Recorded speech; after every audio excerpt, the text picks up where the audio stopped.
Welcome back, Night Wanderer. Tonight we're travelling backward through time, not to yesterday or last year, but to an Earth so different it would barely recognise itself. We're visiting the age of dinosaurs, those ancient rulers who walked, swam and soared through a world that existed long before the first human ever looked up at the stars. If you enjoy these journeys into deep time, consider subscribing to the channel. It helps us keep exploring together. Now, let's begin. The word dinosaur means terrible lizard, coined in 1842 by British scientist Richard Owen. But here's the thing, and it's worth pausing on. Despite what the name suggests, dinosaurs weren't lizards at all. They were something entirely their own. A separate branch on the tree of life that happened to share a distant ancestor with modern reptiles, but then went in a completely different direction. And as for terrible, well, that's a translation that might mislead you. Owen meant it in the sense of awe-inspiring, or fearfully great, not necessarily monstrous or evil. Some dinosaurs were indeed massive and powerful, yes, but many were delicate. Some were the size of chickens, flitting through undergrowth on slender legs. Some had feathers that caught the light. The name terrible lizard persists because names once given tend to stick, even when we later discover they don't quite fit. It's a reminder that our first impressions of the natural world are often incomplete, shaped by the limits of what we can see in a given moment. Owen was working with fragments, bones pulled from English countryside, trying to imagine the whole from just a piece. He gave these creatures a name that would echo through nearly 2 centuries, even as our understanding of what they actually were continues to evolve. Dinosaurs ruled Earth for approximately 165 million years. Humans, by comparison, have been around for only about 300,000 years. Let that settle in for a moment. If you condensed all of Earth's history into a single calendar year, dinosaurs would appear around mid-August and wouldn't disappear until Christmas. We humans, we'd show up at 11:58 p.m. on December 31st, just before midnight. A few minutes of existence compared to their months-long reign. It's humbling, isn't it? We think of ourselves as the pinnacle, the culmination of evolution, the species that finally figured things out. But dinosaurs had staying power we can't even fathom yet. They survived through climatic shifts, the continental drift, volcanic eruptions, and countless smaller extinction events. They adapted, diversified, spread across every landmass. Generation after generation after generation, for a length of time that makes human civilization, all of recorded history, every empire that ever rose and fell, look like the blink of an eye. Perhaps endurance, not intelligence or technology, is the true measure of evolutionary success. Perhaps time itself is the test, and dinosaurs passed it in ways we're only beginning our attempt.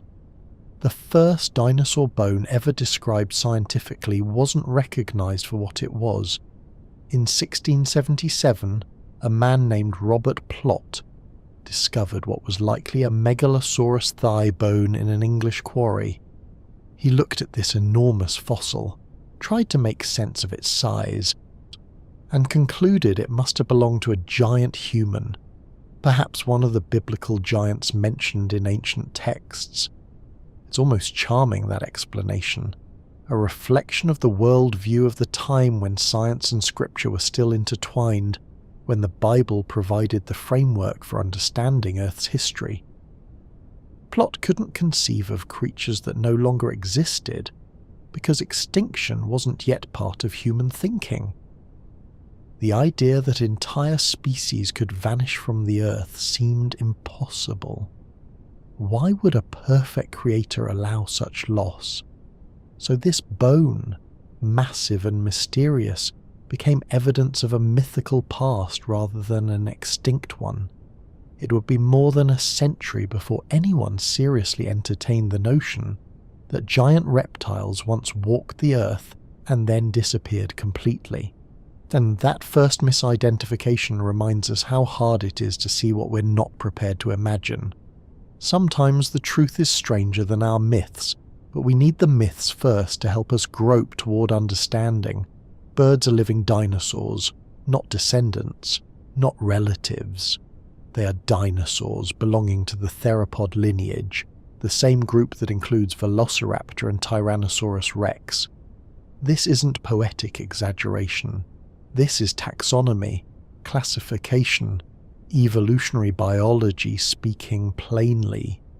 When you watch a sparrow hop across your lawn tomorrow morning, you're watching a dinosaur go about its day, hunting for seeds and insects, singing territorial songs, doing exactly what its ancestors have done for millions upon millions of years.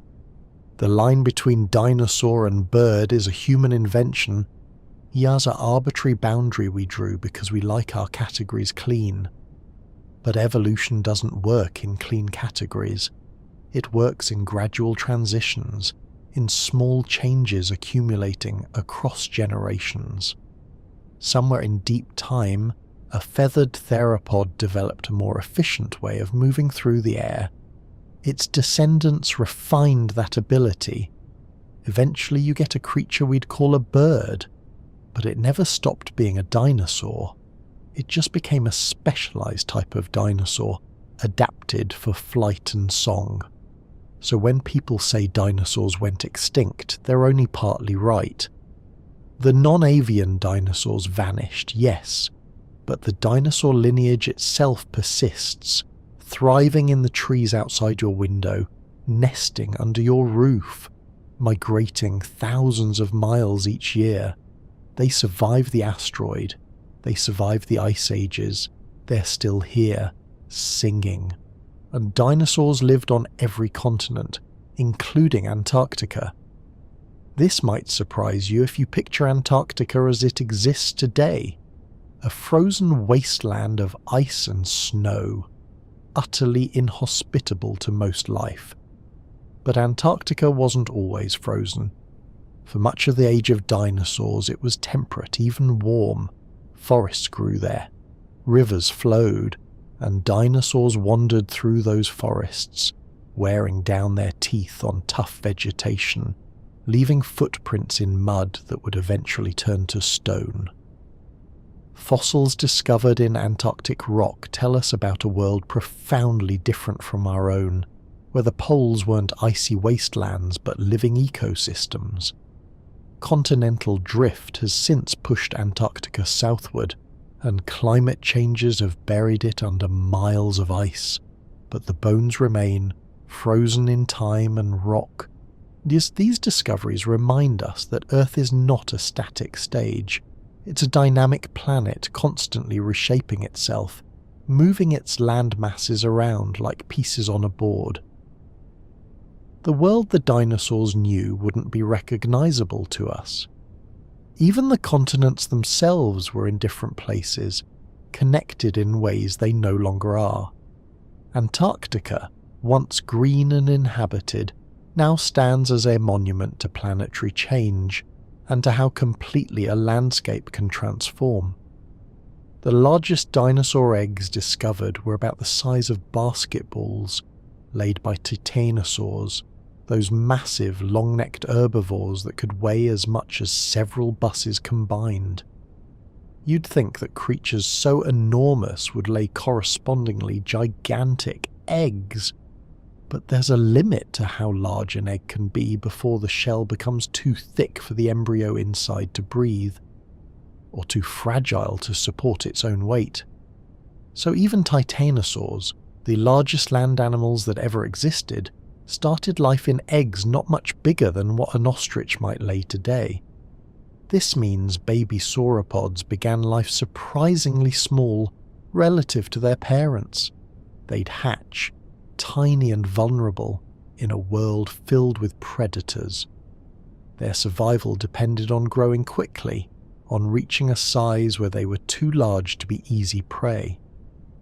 fossils suggest juveniles grew rapidly, putting on weight and height at extraordinary rates, their bones recording growth spurts like tree rings record good years.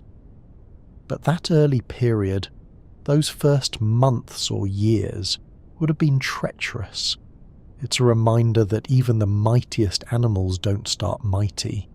They start fragile, uncertain, at the mercy of a dangerous world, and must somehow navigate to adulthood. Many didn't make it. The ones that did became giants. Some dinosaurs had hollow bones just like modern birds. These air-filled structures made them lighter and more agile than their size would suggest. Imagine a creature the size of a city bus, but with a skeleton partially composed of air rather than solid bone. It changes how you picture them moving, not lumbering and clumsy, but potentially graceful, capable of quick movements and sustained activity. This adaptation wasn't just about weight reduction, though that certainly helped. Hollow bones connected to air sacs throughout the body, creating a respiratory system far more efficient than what most reptiles possess. Air flowed through these sacs in a continuous loop, meaning dinosaurs could extract oxygen on both the inhale and the exhale. This gave them stamina, the ability to remain active for extended periods without tiring quickly. It's one of the features that suggests dinosaurs weren't sluggish, cold-blooded creatures basking in the sun to warm up. They were dynamic animals with metabolisms that supported active lifestyles. The hollow bones we find fossilized today are evidence of breath, of movement, of life lived at a pace we're only now beginning to appreciate. Evolution found this solution long before birds took to the sky. Birds simply inherited it from their dinosaur ancestors, a gift of lightness and efficiency passed down through millions of years. Dinosaur fossils are incredibly rare. Only a tiny fraction of all the dinosaurs that ever lived became fossils.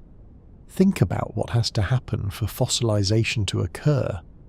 The animal has to die in the right place, somewhere sediment can quickly cover the body before scavengers tear it apart, before weathering scatters the bones. Then that sediment has to remain undisturbed for millions of years, while minerals slowly replace organic tissue. Then, eventually, geological processes have to bring those fossilized bones back to the surface, where someone might find them, and even then, they have to be discovered before erosion wears them away. Most dinosaurs died and left nothing behind. Their bones were consumed, scattered, weathered into dust. They lived and died without leaving any trace we could ever find.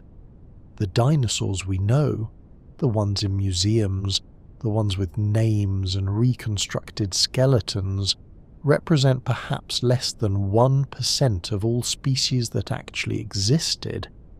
Maybe far less than 1%. The rest are gone completely, their stories erased by time.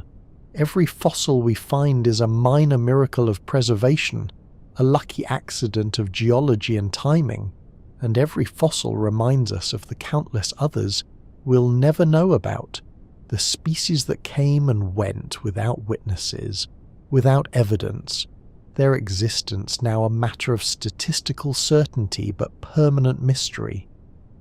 The fossil record isn't a complete book, it's a few scattered pages from a vast library that burned down. The smallest adult dinosaur discovered was Microraptor, about the size of a crow and weighing around 2 pounds. But here's what makes it truly remarkable. It had 4 wings. Feathers extended from both its arms and its legs, creating a body plan unlike anything alive today. How exactly did it fly? Or did it fly at all? Perhaps it glided from tree to tree, using all 4 limbs to control its descent through the forest canopy. Perhaps it was experimenting with flight in a way evolution would later abandon in favour of the two-winged design birds settled on. Microraptor fossils are exquisitely preserved, showing the detailed structure of its feathers, the way they overlapped and attached. We can see that it was likely iridescent, its feathers shimmering with colour in the sunlight. This tiny dinosaur, small enough to perch on your arm, represents one of evolution's experiments, a trial run at aerial locomotion that worked well enough for millions of years, but eventually gave way to other designs. It lived in what's now China during the early Cretaceous period, navigating a world of forests and lakes, hunting insects and small vertebrates. Looking at its fossil, perfectly preserved in ancient lakebed sediment, you can almost see it moving, leaping from branch to branch, those four feathered limbs spread wide, catching the air. Dinosaurs didn't all live at the same time. Stegosaurus went extinct about 80 million years before Tyrannosaurus rex ever appeared. Let that sink in for a moment. T-Rex lived closer in time to you sitting here listening to this than it did to Stegosaurus. When T-Rex walked the Earth during the late Cretaceous period, Stegosaurus had already been extinct for longer than the entire span of time separating us from T-Rex. This perspective reshapes how we think about the age of dinosaurs. It wasn't a single era where all these creatures coexisted. It was a vast sweep of time containing multiple periods, each with its own cast of species. The landscape changed. The climate shifted, continents drifted, and the dinosaurs changed with them. Some lineages rose and fell and were replaced by others. By the time the great tyrannosaurs evolved, the world had already seen countless ecosystems come and go. Stegosaurus fossils, when T-Rex encountered them, were already fossils, ancient bones from a long-vanished past, just as T-Rex bones are ancient to us. Time, when you're talking about dinosaurs, operates on scales that make human history look insignificant. We tend to flatten the Mesozoic era in our imagination, picturing all dinosaurs as contemporaries, but they lived across a timeline so vast that entire groups never met. Many dinosaurs were covered in feathers, not scales. This discovery has fundamentally challenged our classic image of dinosaurs as scaly reptilian monsters. The velociraptor you picture in your mind, probably sleek, lizard-skinned, hissing with reptilian menace, likely looked more like an oversized, aggressive turkey with teeth. It would have been covered in feathers, possibly with colourful plumage used for display or species recognition. Feathers evolved long before flight. They likely started as simple filaments for insulation, helping dinosaurs maintain body temperature. Then they became more complex, branching and structuring into the intricate forms we see in modern birds. Some dinosaurs had full fluffy coats, others had feathers only on certain parts of their bodies, a crest on the head perhaps, or along the arms.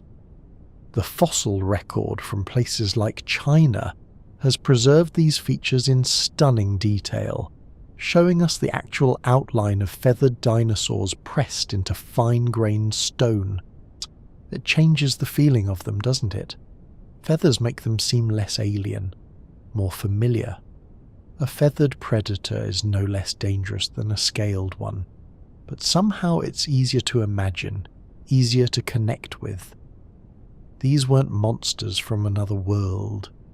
They were animals, insulated against cool nights, possibly preening and maintaining their plumage, their feathers ruffling in the wind. Evolution had already invented birds' most distinctive feature millions of years before anything we'd recognize as a bird took flight. Sauropods like Brachiosaurus had hearts that may have weighed 400 pounds, just to pump blood up their extraordinarily long necks. Consider the engineering challenge of being that large. Your heart is about the size of your fist, working to push blood a few feet up to your brain. Yeah, now imagine a heart having to push blood 20 or 30 feet vertically against gravity, supplying oxygen to a brain sitting atop a neck longer than most trees are tall. The pressure required would be immense. Some scientists estimate these dinosaurs had blood pressure 2 or 3 times higher than a giraffe's, which already has the highest blood pressure of any living animal. The heart muscle itself would need to be enormous and incredibly powerful, beating slowly but with tremendous force. There are even theories that sauropods might have had multiple hearts or auxiliary pumping systems distributed along the neck to help move blood upward, though this remains speculation. Every organ in these creatures had to work on a scale we can barely comprehend.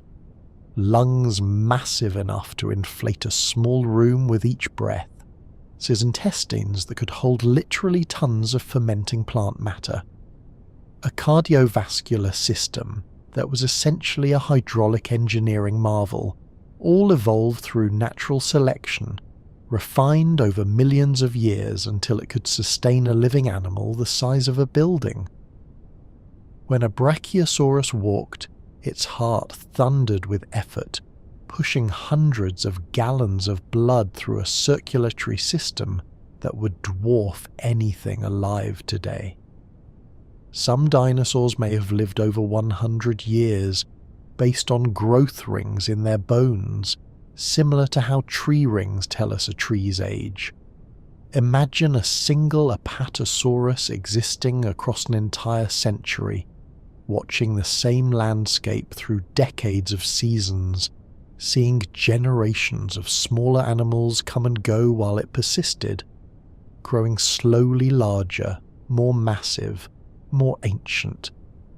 These growth rings, called lines of arrested growth, form when the animal's growth slows or pauses, typically during periods of stress, seasonal food scarcity, or colder weather. By counting them, paleontologists can estimate how old an individual was when it died.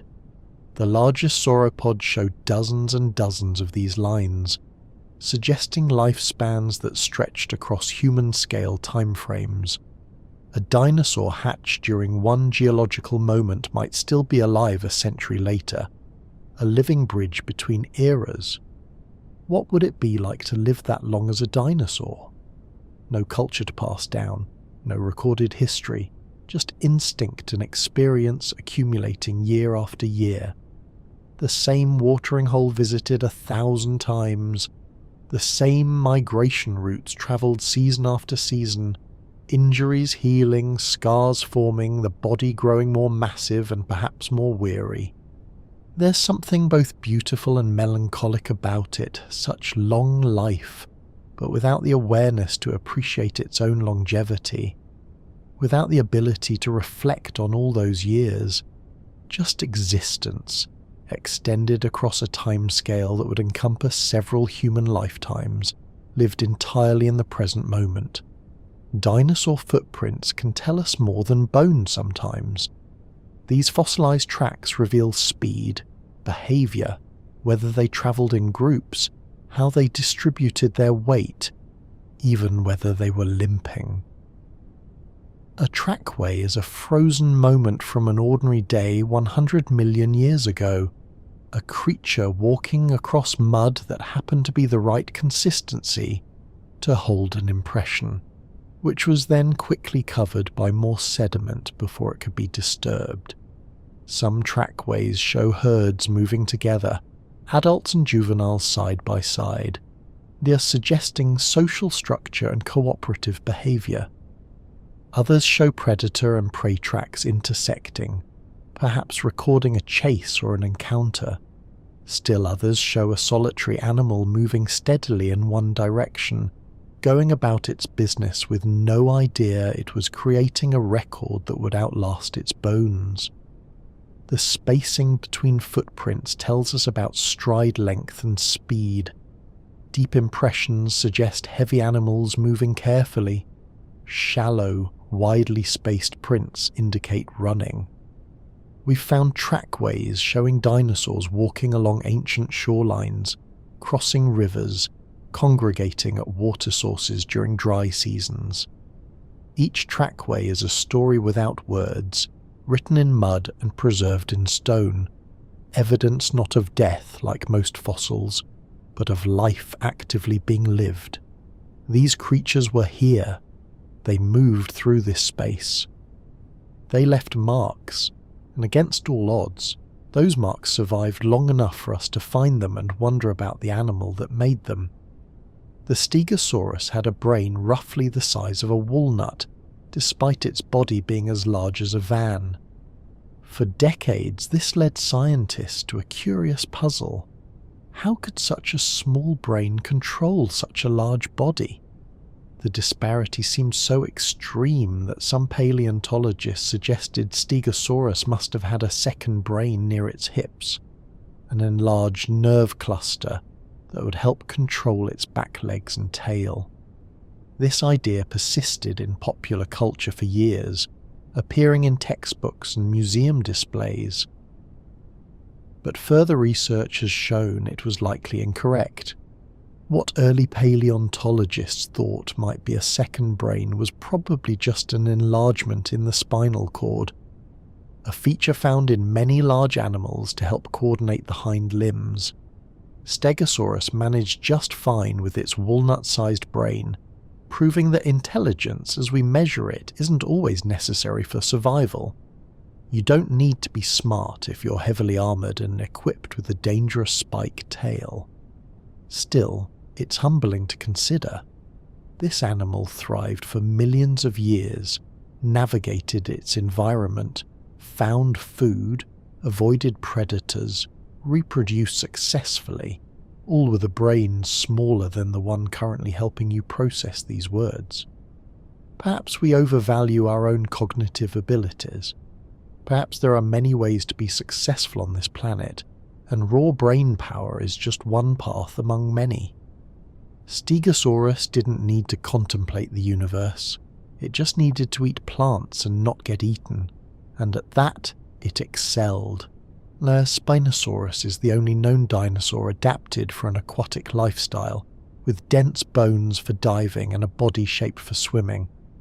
Picture a 50-foot predator moving through ancient rivers like an enormous sail-backed crocodile, its powerful tail propelling it through the water, its elongated jaws snapping up fish with conical teeth designed for gripping slippery prey. This dinosaur breaks the mold of what we expect dinosaurs to be. Most were terrestrial, ruling the land while other creatures dominated the seas. But Spinosaurus blurred that boundary. Its bones were solid rather than hollow, providing the ballast needed to submerge rather than float. Its nostrils were positioned high on its skull, allowing it to breathe while mostly submerged. The famous sail on its back may have acted as a visual display above the waterline, announcing its presence to rivals or mates. Recent discoveries have reshaped our understanding of Spinosaurus multiple times, each new fossil revealing features that make it seem stranger and more specialized for aquatic life. It represents evolution exploring a niche that no other dinosaur successfully occupied, a predator equally at home in water and on land, a river monster from the Cretaceous period of North Africa. When you think of dinosaurs, you probably picture dry land, open plains, forests. But Spinosaurus reminds us that some ventured into the water, adapting to rivers and swamps, creating lifestyles as varied as the environments they inhabited.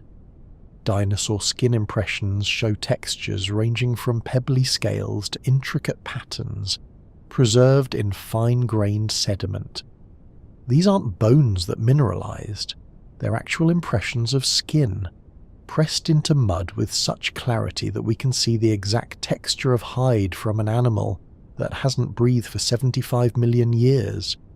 The preservation requires extraordinary circumstances. The dinosaur had to die and come to rest in very fine sediment, often clay or silt, that could capture minute details. The body had to be covered quickly before decay destroyed the soft tissue. Then that sediment had to harden and remain undisturbed through geological ages.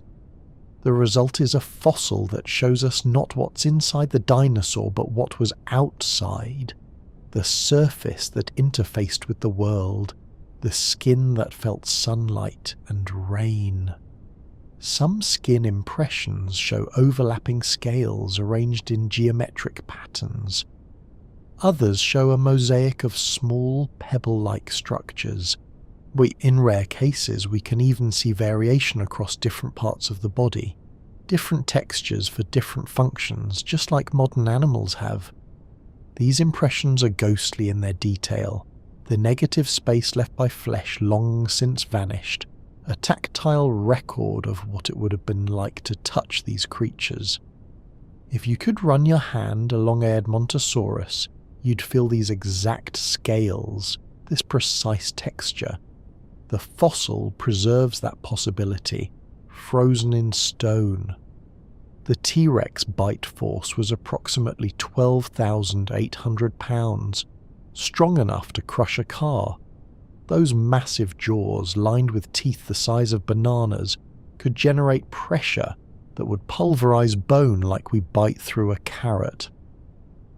Fossil bones of T-Rex prey show distinctive puncture marks and crushed edges, evidence of a predator that didn't just tear flesh, but crunch through skeletal structure to access marrow inside. This wasn't just about strength.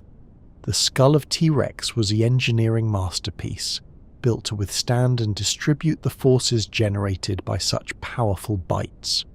The bones were thick and reinforced, with air pockets reducing weight without sacrificing strength. The jaw muscles were enormous, filling much of the skull. The teeth were serrated but thick enough to withstand the stress of biting through bone, unlike the blade-like teeth of many other predators that would snap under such pressure. When a T-Rex bit down, it was committing its entire body to the action, not just jaw muscles, but neck muscles, skull structure, even the positioning of its legs to brace for the force. That bite could crack open the thigh bone of a triceratops, near could puncture through the armoured hide of an ankylosaur. It was the bite of an apex predator that had evolved over millions of years to be one of the most powerful terrestrial predators ever to exist. Those teeth, when they closed on something, ended the question of who would survive the encounter. Many herbivorous dinosaurs swallowed stones called gastroliths to help grind food in their stomachs. These weren't accidentally swallowed. The dinosaurs deliberately sought out and consumed rocks, which would tumble around in a muscular portion of the stomach called a gizzard, pulverizing tough plant material that teeth alone couldn't adequately process. We find these gastroliths as fossils, smooth and rounded from the churning action inside a dinosaur's gut, often clustered together where the animal's stomach would have been, and they're polished to a glassy smoothness by the constant grinding, tumbling against each other and against plant matter for months or years. Some are remarkably beautiful, riverstones worn to perfection by biological rather than geological processes. Birds do this too, of course. Chickens swallow grit, ostriches consume stones. It's an ancient solution to the problem of digestion, one that herbivorous dinosaurs employed millions of years before birds inherited the behaviour. There's something almost endearing about imagining a massive sauropod carefully selecting stones from a riverbed, judging them by size and smoothness, swallowing them down to join the collection already churning in its gut. These weren't random actions, but deliberate choices, the dinosaur instinctively understanding it needed these stones to survive. And those stones, outlasting the flesh and bones that once surrounded them, remain as evidence of that need. Triceratops could have a frill measuring 7 feet across, possibly used for display or species recognition. That massive shield of bone extending from the back of its skull wasn't just armor, though it certainly could serve a defensive function. The frill was likely filled with blood vessels that could flush with color, turning the dinosaur's head into a living billboard advertising health, aggression, or availability to mate. Imagine 2 male triceratops facing each other, their frills engorged with blood, displaying vivid patterns and colors we can only guess at. The confrontation might never escalate to actual combat. The display itself could be enough to settle disputes over territory or mating rights. Or perhaps the colors shifted with mood and health, providing instant visual information to other members of the species. A bright, vibrant frill might signal a healthy, dominant individual. A dull, pale frill might indicate illness or subordinate status. We can't know the colors, of course. Soft tissue doesn't fossilize well enough to preserve pigments across such vast time. But the structure is there, the bone with its channels for blood vessels, suggesting vascularization extensive enough to support color displays. Triceratops was one of the last dinosaurs to exist before the extinction, and one of the most numerous. They roamed in herds across what's now North America, their massive frilled heads bobbing as they walked, communicating through displays we can reconstruct anatomically but never truly witness. Dinosaurs likely couldn't roar like they do in movies. The anatomy required for roaring, complex vocal cords, a specific larynx structure, resonating chambers, isn't something we see evidence for in dinosaur fossils. Instead, they probably made closed-mouth vocalizations similar to the cooing of doves or the deep booming of cassowaries, sounds produced with the mouth shut, resonating through internal chambers and air sacs. Imagine the low, resonant rumble of a massive sauropod travelling through the forest like distant thunder. Not a roar that tears through the air with aggression, but a sound that vibrates in your chest before you consciously hear it, a frequency that carries for miles through dense vegetation. Birds produce incredible variety in their calls despite lacking the vocal structures mammals use. They have a syrinx instead of a larynx, an organ positioned where the trachea splits into the bronchi, allowing some species to produce 2 notes simultaneously. Dinosaurs likely had similar structures.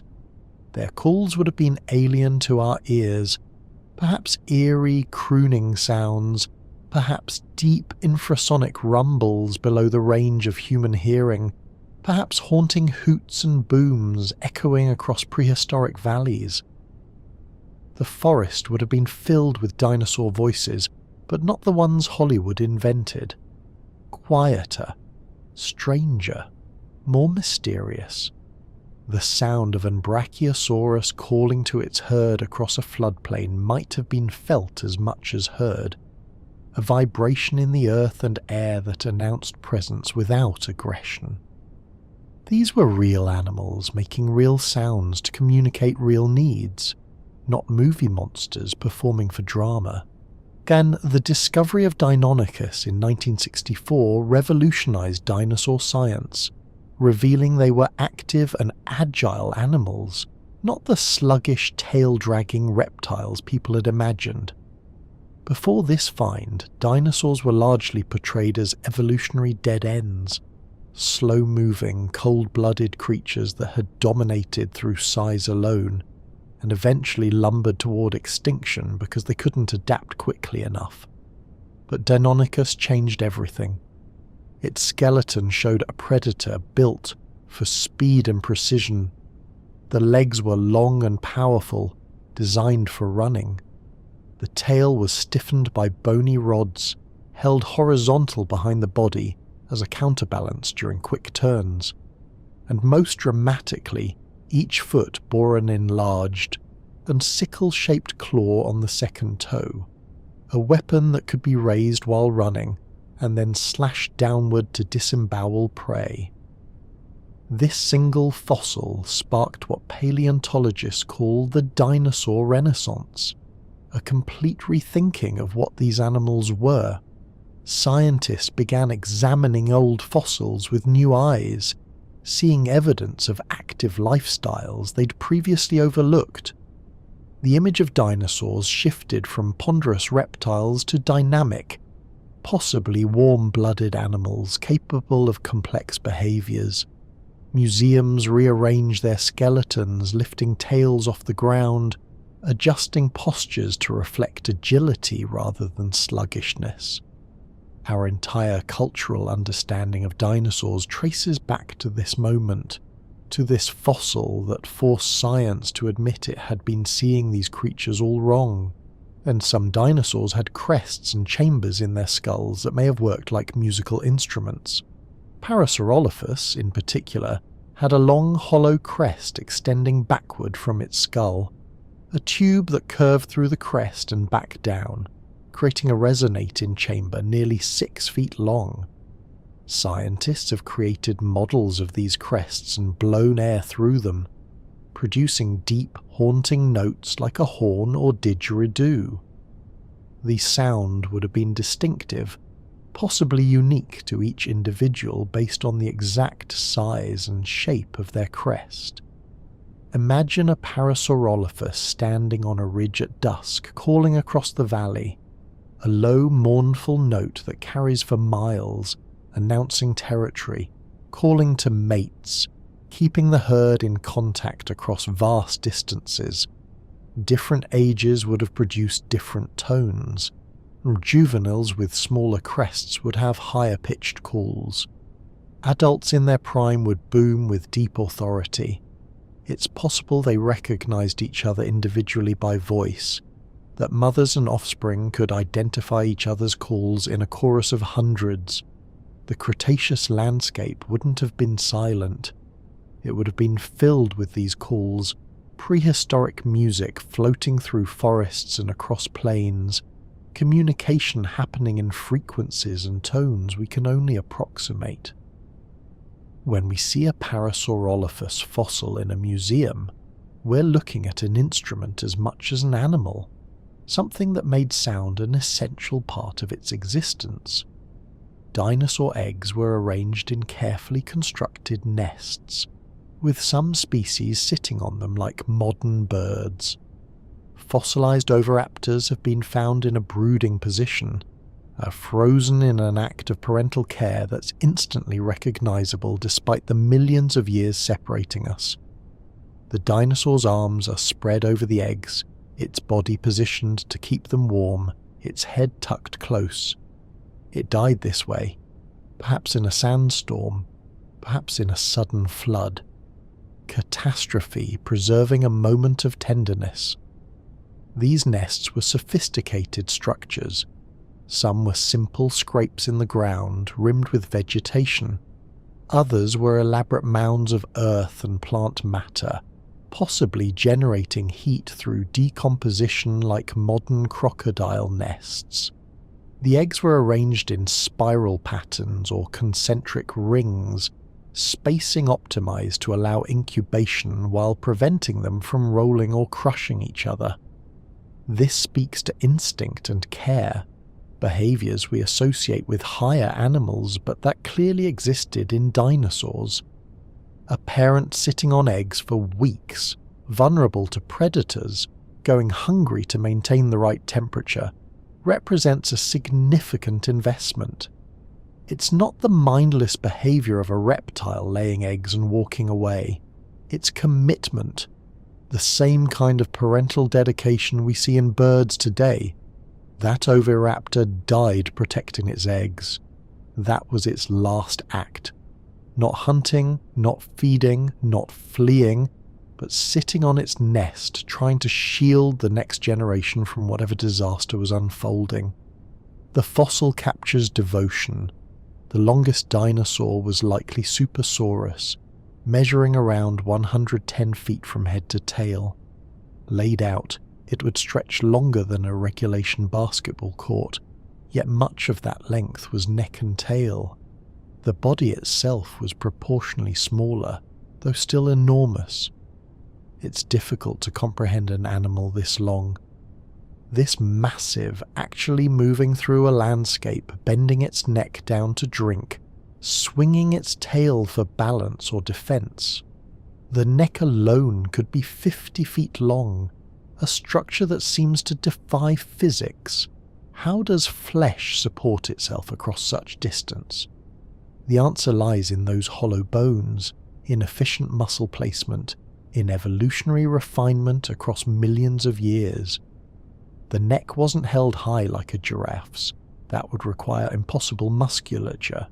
Instead, it was likely held more or less horizontal, sweeping side to side to browse vegetation across a wide area without the dinosaur needing to move its body much.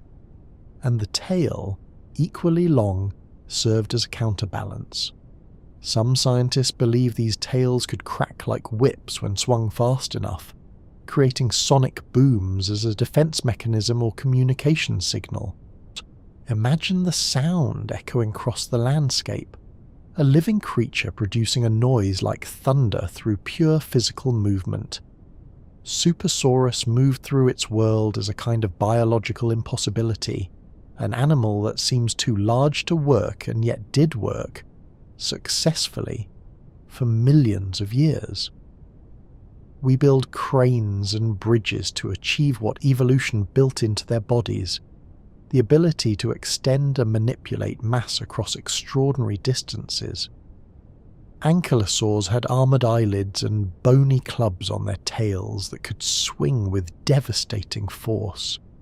They were living tanks, covered head to tail in thick plates of bone embedded in their skin, with additional spikes and knobs providing extra protection. Even their eyelids were armoured, thin plates that could close over the eyes, protecting the one vulnerable opening in their facial armour. The tail club is particularly remarkable. It wasn't just a bone at the end of the tail, it was a sophisticated weapon. The last several vertebrae were fused together into a rigid handle, and the club itself was made of several large osteoderms, bony plates, fused into a single mass that could weigh 60 pounds or more. The muscles that powered this tail were enormous, capable of swinging the club with enough force to shatter bone. We've found T-Rex fossils with broken leg bones and tooth damage that matches encounters with ankylosaur tails. Even the apex predator of its ecosystem had to respect this herbivore's defences. An ankylosaur under attack would lower its body to protect its vulnerable underside, and any predator foolish enough to get too close risked having its legs shattered by a club swinging with the force of a sledgehammer. When they weren't fast, they didn't need to be. They were so heavily defended that attack was essentially pointless. Evolution had transformed them into fortresses, and they waddled through their world in relative safety, slow but nearly invincible.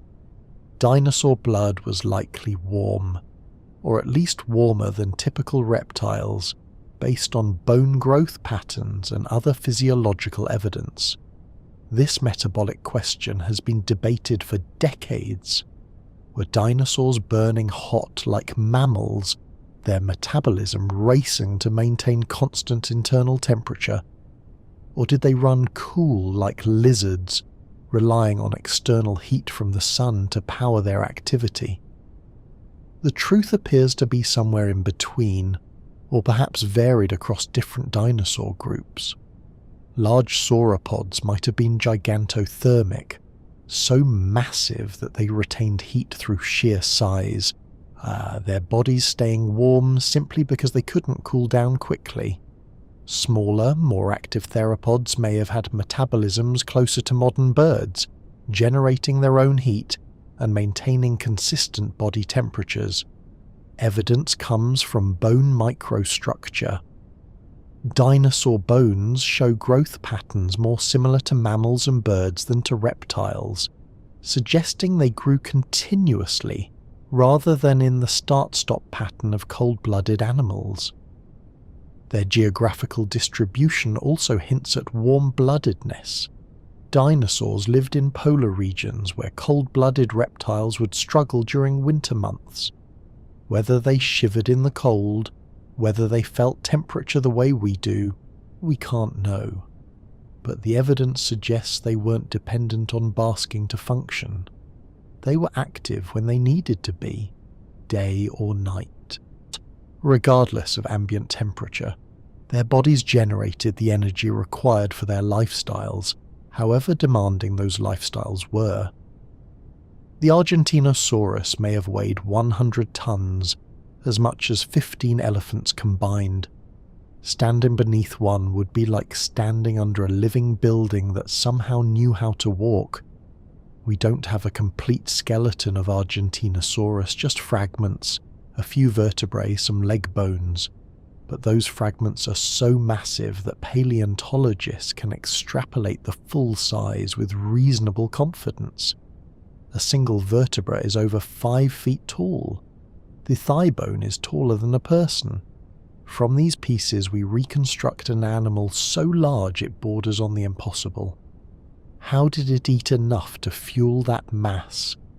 Estimates suggest it would need to consume hundreds of pounds of vegetation daily, spending most of its waking hours eating, constantly processing food through a digestive system the size of a small house. How did it move without crushing itself? The legs were like pillars, nearly straight, supporting weight from above with minimal bending. The body was likely held horizontal, the long tail counterbalancing the long neck, creating a kind of living suspension bridge. Walking would have been a slow, deliberate process, each step carefully placed, the ground trembling slightly with every footfall. Herds of these animals would reshape the landscape simply by moving through it, their footprints creating ponds during rainy seasons, their feeding stripping entire groves of trees. They were geological forces as much as animals, their presence measurable in the literal reshaping of their environment. Some small dinosaurs had wings but couldn't fly, possibly using them for display or balance while running. Yishi, for instance, had wings made of a skin membrane stretched between elongated fingers, more like a bat than a bird. But the wings appear too small for actual flight. So what were they for? Perhaps they helped with balance, spreading out like arms while the dinosaur ran through difficult terrain. Perhaps they were display structures, brightly coloured membranes flashed at rivals or potential mates. Perhaps they were proto-wings, evolution experimenting with flight, not quite achieving it yet, but developing the structures that might eventually allow it in descendant species. Evolution doesn't move with purpose toward a goal. It tinkers, it experiments, it produces structures that are good enough, even if they're not optimal. Wings that can't quite lift you off the ground might still be useful for slowing falls, for gliding short distances, for intimidating competitors by making yourself look larger. Not every innovation is a success in the way we might define it, but if it helps survival and reproduction even slightly, it persists. These wing-like structures represent evolution's trial runs, the prototypes and experiments that sometimes lead to breakthroughs and sometimes just remain interesting oddities, functional enough to persist but never refined into something truly transformative. Dinosaur bone contains evidence of diseases. We've found tumours, arthritis, infections preserved for eons. Even mighty predators weren't immune to the mundane suffering of aching joints and chronic pain. A T-Rex fossil called Sue shows healed fractures in multiple ribs, a damaged shoulder, and what appears to be a bone infection in the jaw that would have been excruciating. This brings dinosaurs into sharp relief as actual animals, not mythical monsters. They got sick, they suffered injuries, they aged poorly, in many cases their bodies breaking down just like ours do. We found dinosaurs with gout, with bone cancer, with abscessed teeth. We found evidence of parasites, of infections, of degenerative diseases that would have caused progressive pain and disability. A T-Rex with infected jawbones likely had trouble eating, possibly starved slowly, experiencing agony with every attempt to bite. An elderly Apatosaurus with arthritic vertebrae would have felt pain with every movement of its enormous neck. These weren't invincible beings, they were flesh and bone, and are subject to all the failures flesh is heir to. When you look at a dinosaur skeleton in a museum, you're often looking at an individual that suffered, that experienced physical pain, that lived through injury and disease and somehow survived long enough to leave its bones behind. The fossilized evidence of their suffering makes them more real, more relatable. Animals that endured the same fundamental vulnerabilities that afflict all living things. The Giganotosaurus was possibly larger than T-Rex, though less powerful in its bite. This South American predator hunted in a different style, slashing rather than crushing its prey. Its teeth were blade-like, designed for cutting deep wounds rather than puncturing through bone. Where T-Rex was built to deliver devastating, bone-crushing bites that could end a fight quickly, Giganotosaurus employed a different strategy, inflicting bleeding wounds and waiting. This speaks to different evolutionary solutions to the same problem: how to kill large prey. T-Rex evolved in North America, Giganotosaurus in South America, separated by geography and millions of years. Each became an apex predator in its own ecosystem, but they arrived at different anatomical solutions. Giganotosaurus might have hunted the massive sauropods that still roam South America during the Cretaceous, creatures too large to bring down with a single bite but vulnerable to repeated slashing attacks. Imagine the encounter: a Giganotosaurus circling a sauropod, darting in to bite and retreat, each attack opening new wounds, blood loss gradually weakening the prey. It would be a battle of attrition rather than overwhelming force. Different hunting styles, different prey animals, different continents. Yet both dinosaurs fulfill the same ecological role as top predator. Evolution doesn't produce one perfect design. It produces multiple workable designs, each adapted to its specific circumstances, each successful in its own way. Dinosaurs had a highly efficient respiratory system similar to modern birds, with air sacs throughout their bodies. This wasn't just about breathing, it was about extracting every possible bit of oxygen from each breath. When you inhale, air flows into your lungs, exchanges oxygen for carbon dioxide, and then flows out the same way it came in. It's a tidal system, reasonably efficient but not optimal. Birds, and likely dinosaurs, evolved a flow-through system.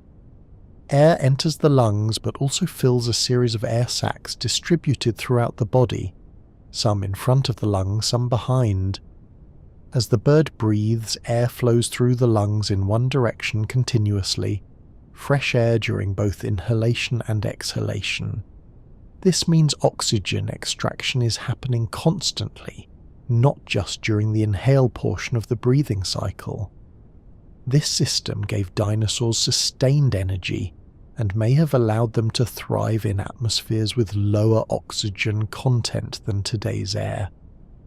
During much of the Mesozoic era, atmospheric oxygen levels fluctuated, sometimes dropping well below current levels. A more efficient respiratory system would have been crucial for maintaining active lifestyles in thin air.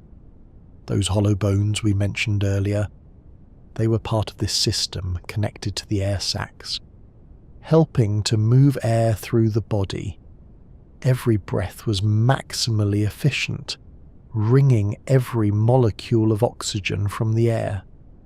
It's one of the key innovations that allowed dinosaurs to dominate so completely they could literally breathe better than their competition.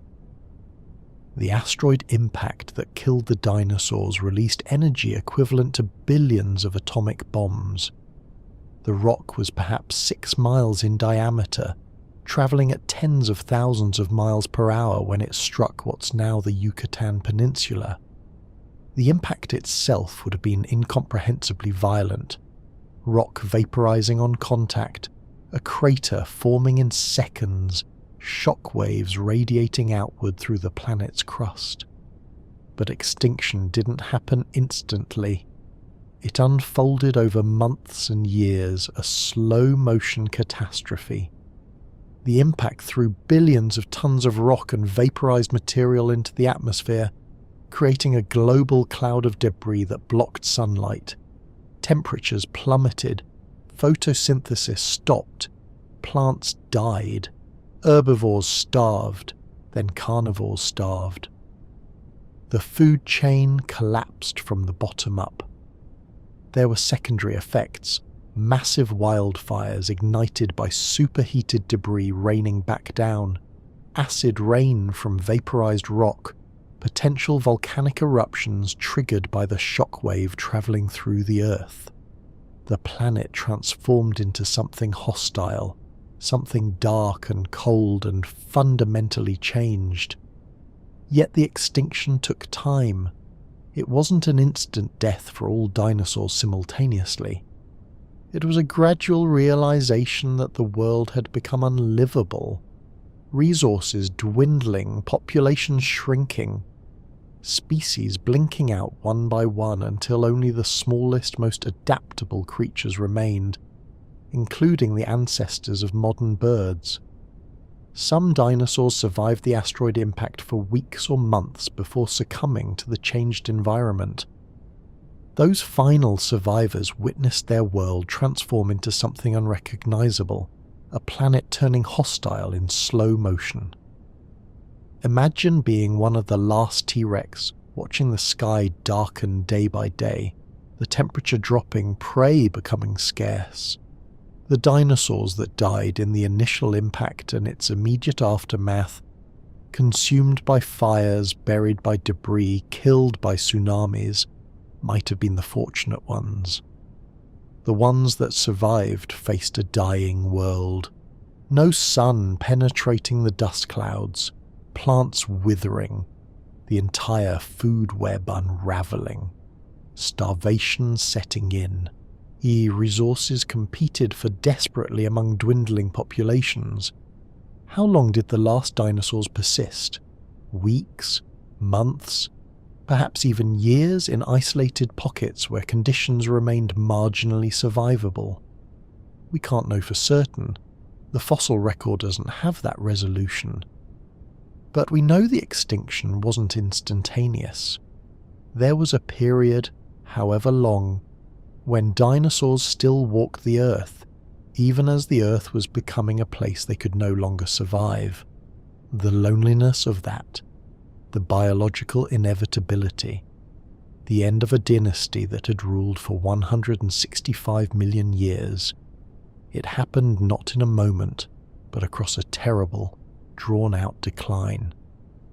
The last members of species that had thrived for millions of years died without understanding why their world had betrayed them.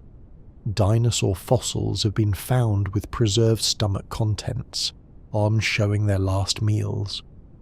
We know exactly what a Sinosauropteryx ate 120 million years ago, a small mammal it never finished digesting. The fossil shows the dinosaur's ribcage, and within it, the unmistakable bones of its final prey, arrested mid-digestion, preserved together in stone. These fossils are rare and precious because they bypass speculation. We don't have to guess about diet based on tooth shape or jaw structure. We can see directly what the animal consumed. Some fossils show fish bones in the stomachs of aquatic dinosaurs. Others show partially digested plant matter in herbivores, sometimes even preserving the specific species of plants consumed. There's something deeply intimate about this kind of fossil. This wasn't just any Sinosauropteryx. It was a specific individual on a specific day who caught and ate a specific mammal. That hunt succeeded. The dinosaur fed. But something happened. Perhaps it died of other causes. Perhaps it was killed by a predator shortly after eating, and its final meal became part of its fossil, its last act of consumption preserved forever. Every time a paleontologist examines that fossil, they're looking at the contents of a stomach from the Cretaceous period, at food that was being broken down by acids that stopped working 120 million years ago. The last meal, interrupted, frozen, remembered. The sail on Spinosaurus's back may have been to display, thermoregulation, or fat storage. We still debate its purpose. Sometimes evolution creates structures so unique that their function remains mysterious across deep time. This sail was formed by elongated neural spines extending from the vertebrae, and was creating a fin-like structure that could stand over 5 feet tall. If it was for display, it would have made Spinosaurus instantly recognizable, a visual signal visible from great distances. Perhaps it was brightly coloured, flushing with blood when the dinosaur was agitated or displaying. If it was for thermoregulation, it would have acted like a radiator, absorbing heat in the morning to warm the dinosaur quickly, or dissipating heat in intense afternoon sun. If it stored fat, it would have been a reserve for times of scarcity, a biological pantry the dinosaur carried on its back. Or perhaps it served multiple functions. Evolution rarely produces single-purpose structures. A peacock's tail attracts mates, but also demonstrates genetic fitness through the metabolic cost of growing and maintaining such elaborate plumage. Spinosaurus's sail might have thermoregulated and served as a display and stored energy. We see the structure in fossils. We can measure its size and shape, but the soft tissue is gone. The blood vessels, the fat deposits, the possible skin coloration. What remains is the skeleton of a mystery, a question mark on the back of one of the strangest dinosaurs ever discovered. Pachycephalosaurs had skulls up to 10 inches thick, likely used for head-butting displays or combat. Their dome-shaped heads could withstand impacts that would shatter modern mammal skulls. The bone was solid, dense, reinforced with the network of tiny struts and chambers that distributed force and prevented fracturing. Picture 2 males facing each other, lowering their heads, charging. The collision would have produced a tremendous crack echoing across the landscape, the impact absorbed by that thick dome of bone. They probably didn't hit head-on at full force. That might cause brain damage even with such thick skulls. More likely, they engaged in shoving matches, heads pressed together, each trying to force the other backward in contests of strength and endurance. Modern animals with similar behaviours, bighorn sheep for instance, have adaptations to prevent brain injury during these contests. Pachycephalosaurs probably had them too, though we can't see them in fossils. Perhaps thickened membranes around the brain, perhaps special ligaments in the neck to absorb shock, perhaps behavioural limitations on how hard they actually struck. What we can see is the incredible thickness of the skull, bone so dense and heavy that just the head must have represented a significant portion of their body weight. Yeah, they were built for impact, for collision, for displays of dominance through controlled violence. The thickest skull belonged to the winner, the individual strong enough to grow and maintain that much bone, healthy enough to compete successfully. Dinosaur skin colour can sometimes be determined through melanosomes, pigment structures preserved in feathers. We now know Sinosauropteryx had a reddish-brown and white-striped tail, its actual colours restored after millions of years. This seems almost miraculous. That colour, something we think of as ephemeral, can survive fossilization and be decoded by modern science. Melanosomes are tiny organelles within cells that contain pigment. They come in different shapes. Spherical ones typically produce reddish-brown colours. Elongated ones produce blacks and greys. When feathers fossilize under the right conditions, these melanosomes are preserved, and by examining them under powerful microscopes, scientists can determine what colours they would have produced in life. This has revolutionized our understanding of how dinosaurs looked. We're no longer limited to drab speculation. We can say with confidence that certain species had specific patterns and colours. Sinosauropteryx had that striped tail, probably used in displays. Microraptor was iridescent black, its feathers shimmering like a crow's. Anchiornis had a distinctive pattern, black and white with reddish-brown accents on its crest. The Mesozoic world was colourful. Dinosaurs weren't the uniform grey-green monsters of old illustrations.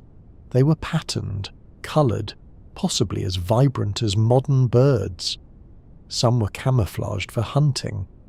Some were brightly marked for display. Some had counter-shading, darker on top, lighter underneath, to blend into their environment from both above and below. We're seeing their actual appearance now, not guessing. The colours they wore 120 million years ago are being revealed, molecule by molecule through preserved chemistry that outlasted the dinosaurs themselves. Some dinosaurs likely migrated thousands of miles seasonally, following food and favourable climate. Imagine herds of hadrosaurs making annual journeys across continents, navigating by instincts we'll never fully understand. These migrations would have been spectacular. Hundreds or thousands of individuals moving together, crossing rivers, traversing plains, following routes established over countless generations. Evidence comes from several sources. Some dinosaur fossils show evidence of seasonal growth patterns suggesting they moved between different climate zones. Others show isotopic signatures in their bones that indicate they consumed food from geographically distinct regions at different times of year. Trackways show mass movements in consistent directions. Modern animals migrate for resources, following rainfall, tracking plant growth, moving to breeding grounds, escaping harsh winters. Dinosaurs face the same pressures. A hadrosaur herd in what's now Alaska would have needed to move south before winter brought months of darkness and cold. Sauropods in seasonal environments would have followed the rains, moving to wherever vegetation was most abundant. These journeys would reshape the landscape. Thousands of multi-ton dinosaurs moving through an area would create paths, trample vegetation, alter drainage patterns. Predators would follow the herds, picking off the young and weak. Scavengers would trail behind, cleaning up the carcasses of those who didn't survive the journey. The migration itself would be an ecosystem in motion, a travelling community of species bound together by the herd's seasonal movement. And at the destination, perhaps a coastal plain rich with ferns, perhaps a river valley lush from recent rains, the dinosaurs would feed and rest until the seasons turned again, calling them back. The fastest dinosaurs could likely run over 40 miles per hour based on leg proportions and trackway spacing. Small theropods would have been blurs of feathers and muscle, faster than any human sprinter, capable of sustained speed that would exhaust most predators today. So we can estimate this from biomechanical analysis, measuring leg bone lengths, hip structure, muscle attachment points, then creating mathematical models of how fast such a structure could move. Trackways confirm the estimates. The spacing between footprints, the depth of impressions, the angle of placement, all tell us about velocity. Some trackways show small theropods moving at remarkable speeds, the prints spaced far apart, indicating long strides and rapid movement. These weren't lumbering monsters, they were pursuit predators, built for speed and agility. Imagine being chased by a velociraptor, though perhaps pursued by a clever coordinated predator would be more accurate than the movie version you're picturing. It would have been terrifying not because of size, but because of speed and intelligence. You can't outrun it. It's faster, and it has more endurance. It hunts in a pack, so while you're focused on one, others are flanking. Its turning radius is better than yours thanks to that stiffened tail acting as a counterbalance. Speed in dinosaurs wasn't just about escaping danger or catching prey. It was also about energy efficiency, territory coverage, seasonal migration. Fast movers could exploit resources across wider areas, could respond to threats or opportunities quickly. The Mesozoic landscape would have included speeds ranging from the ponderous walking of giant sauropods to the explosive sprints of small theropods, a complete spectrum of locomotion, each adapted to different survival strategies. Dinosaurs probably couldn't stick their tongues out like modern lizards. They had more bird-like fixed tongues. This detail changes how we imagine them feeding, drinking, and vocalizing. A lizard's tongue is highly mobile, extending out to capture prey or taste the air, but bird tongues are generally anchored to the floor of the mouth, supported by a bone called the hyoid that limits mobility. Fossilized hyoid bones from dinosaurs show this same structure, tongues that sat in the floor of the mouth rather than extending outward. This means a T-Rex couldn't lick its lips after a meal, couldn't extend its tongue to taste or manipulate food. Its tongue was probably simple, functional, helping to move food toward the throat, but not much more. It's such a small detail, but it shifts the mental image slightly. We anthropomorphize animals constantly, imagining them performing actions familiar to us. But dinosaurs were built differently. They ate differently, using their jaws and teeth to tear and position food, swallowing large chunks rather than manipulating them with flexible tongues. When they drank, they likely couldn't lap water like a dog or sip like a mammal. They might have filled their mouths and tilted their heads back, letting gravity help them swallow, similar to how many modern birds drink. These minor anatomical details accumulate into a more accurate picture. Dinosaurs weren't just scaled-up lizards or feathered monsters. They were their own thing with their own suite of adaptations, some familiar from living animals and some unique to their extinct lineages. The fixed tongue is one small piece of that puzzle, a reminder that even the most basic functions, eating, drinking, vocalizing, happened differently in bodies designed by different evolutionary pressures, Some dinosaur fossils preserve evidence of injuries that healed, showing they survived attacks and accidents. A T-Rex named Sue shows healed rib fractures and a damaged shoulder. This predator lived through brutal encounters and continued hunting despite injuries that must have been agonizing.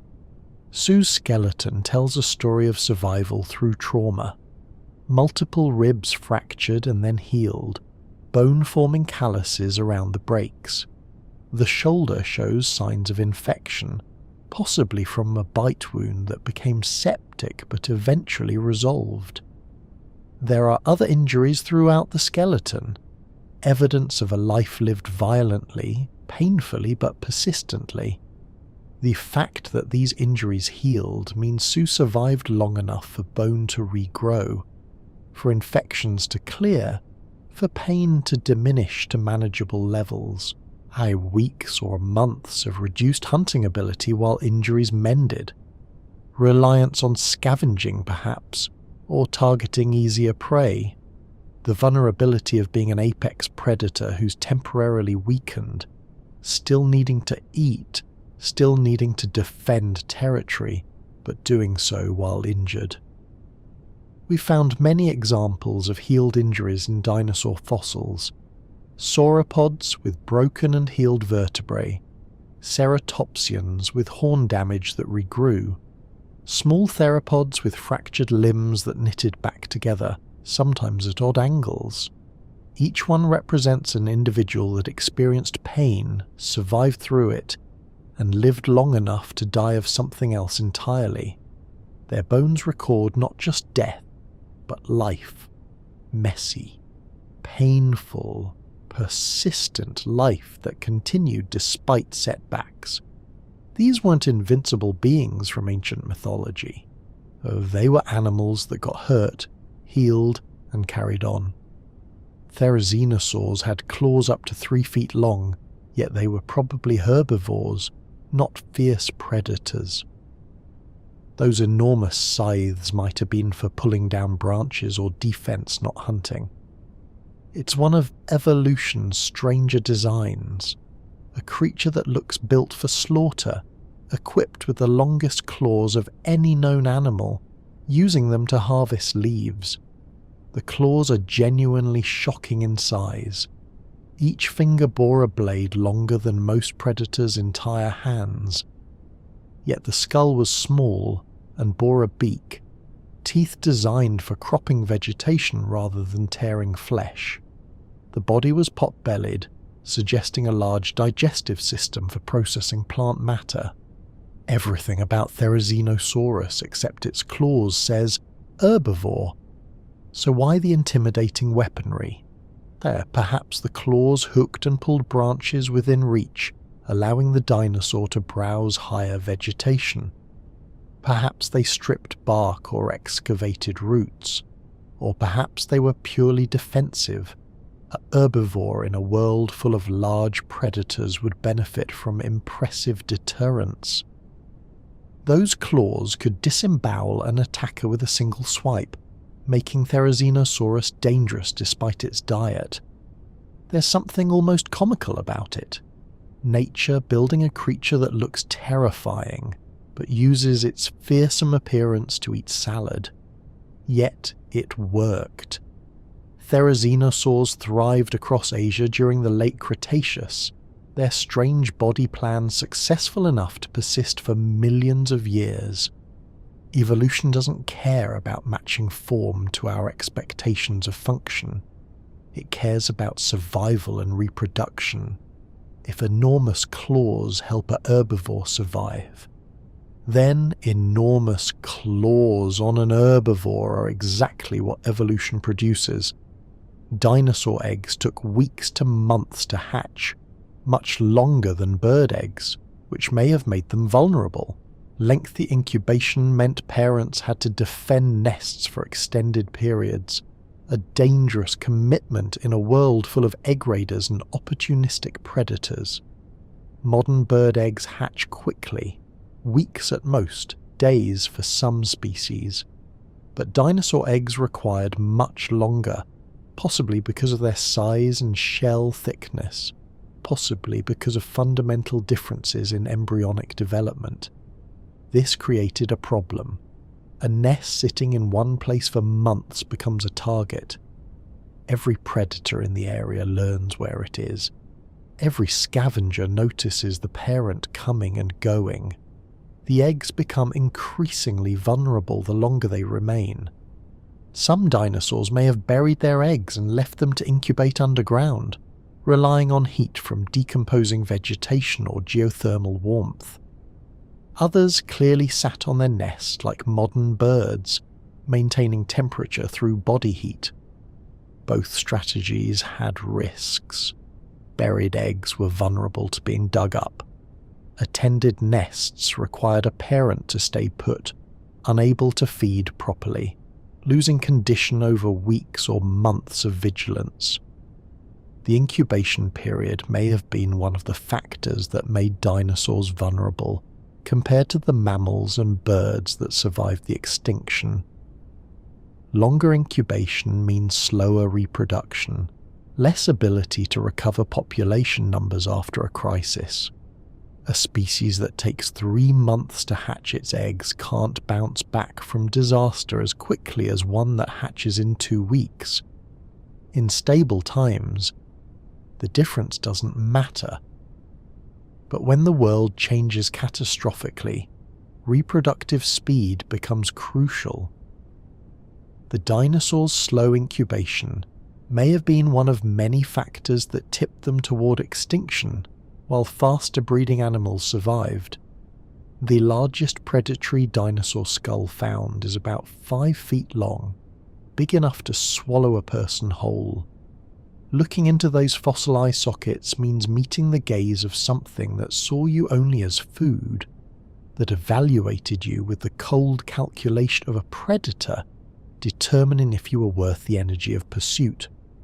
A skull this size housed a brain capable of complex behaviors, hunting strategies, territory defense, possibly social interactions with other members of its species. But it wasn't pondering existence or feeling empathy. It was optimized for one purpose: finding and killing prey efficiently enough to survive another day. The jaws would have gaped wide enough to engulf most medium-sized animals entirely. The teeth, arranged in rows, ensured nothing escaped once the mouth closed. The jaw muscles, anchoring across a skull this large, generated the crushing forces we discussed earlier, enough to crack bone, to puncture hide, to deliver killing bites to struggling prey. When you stand before one of these skulls in a museum, there's an instinctive recognition of danger, even though the animal died tens of millions of years ago. Your primate brain, evolved to fear predators, still triggers warning signals when faced with these teeth, these eye sockets positioned for forward-facing binocular vision. This was something that hunted. This was something that could kill. The fossil preserves not just bone, but the echo of predation, the reminder that we exist on a planet that has always contained creatures perfectly designed to kill other creatures. We're fortunate to live in a time when none of those creatures are quite this large. Some dinosaurs had binocular vision like owls, allowing precise depth perception for hunting. When a velociraptor looked at you, it saw you in 3 dimensions, calculating distance with predatory precision. Its eyes faced forward rather than sitting on the sides of its head, sacrificing wide peripheral vision for the ability to judge exactly how far away something was. This is a predator's adaptation. Herbivores typically have eyes on the sides of their heads, giving them nearly 360-degree vision to watch for threats from any direction. But predators need to know exactly where their prey is in space, how far to jump, how fast to close, when to strike. Binocular vision provides that information through overlapping fields of view from each eye, allowing the brain to calculate depth through triangulation. Velociraptor's forward-facing eyes mean it saw the world much like we do. Depth-rich, distance calculable, prey positioned precisely in three-dimensional space. Combined with its intelligence and pack-hunting behaviour, this made it a formidable predator despite its relatively small size. It didn't just chase randomly.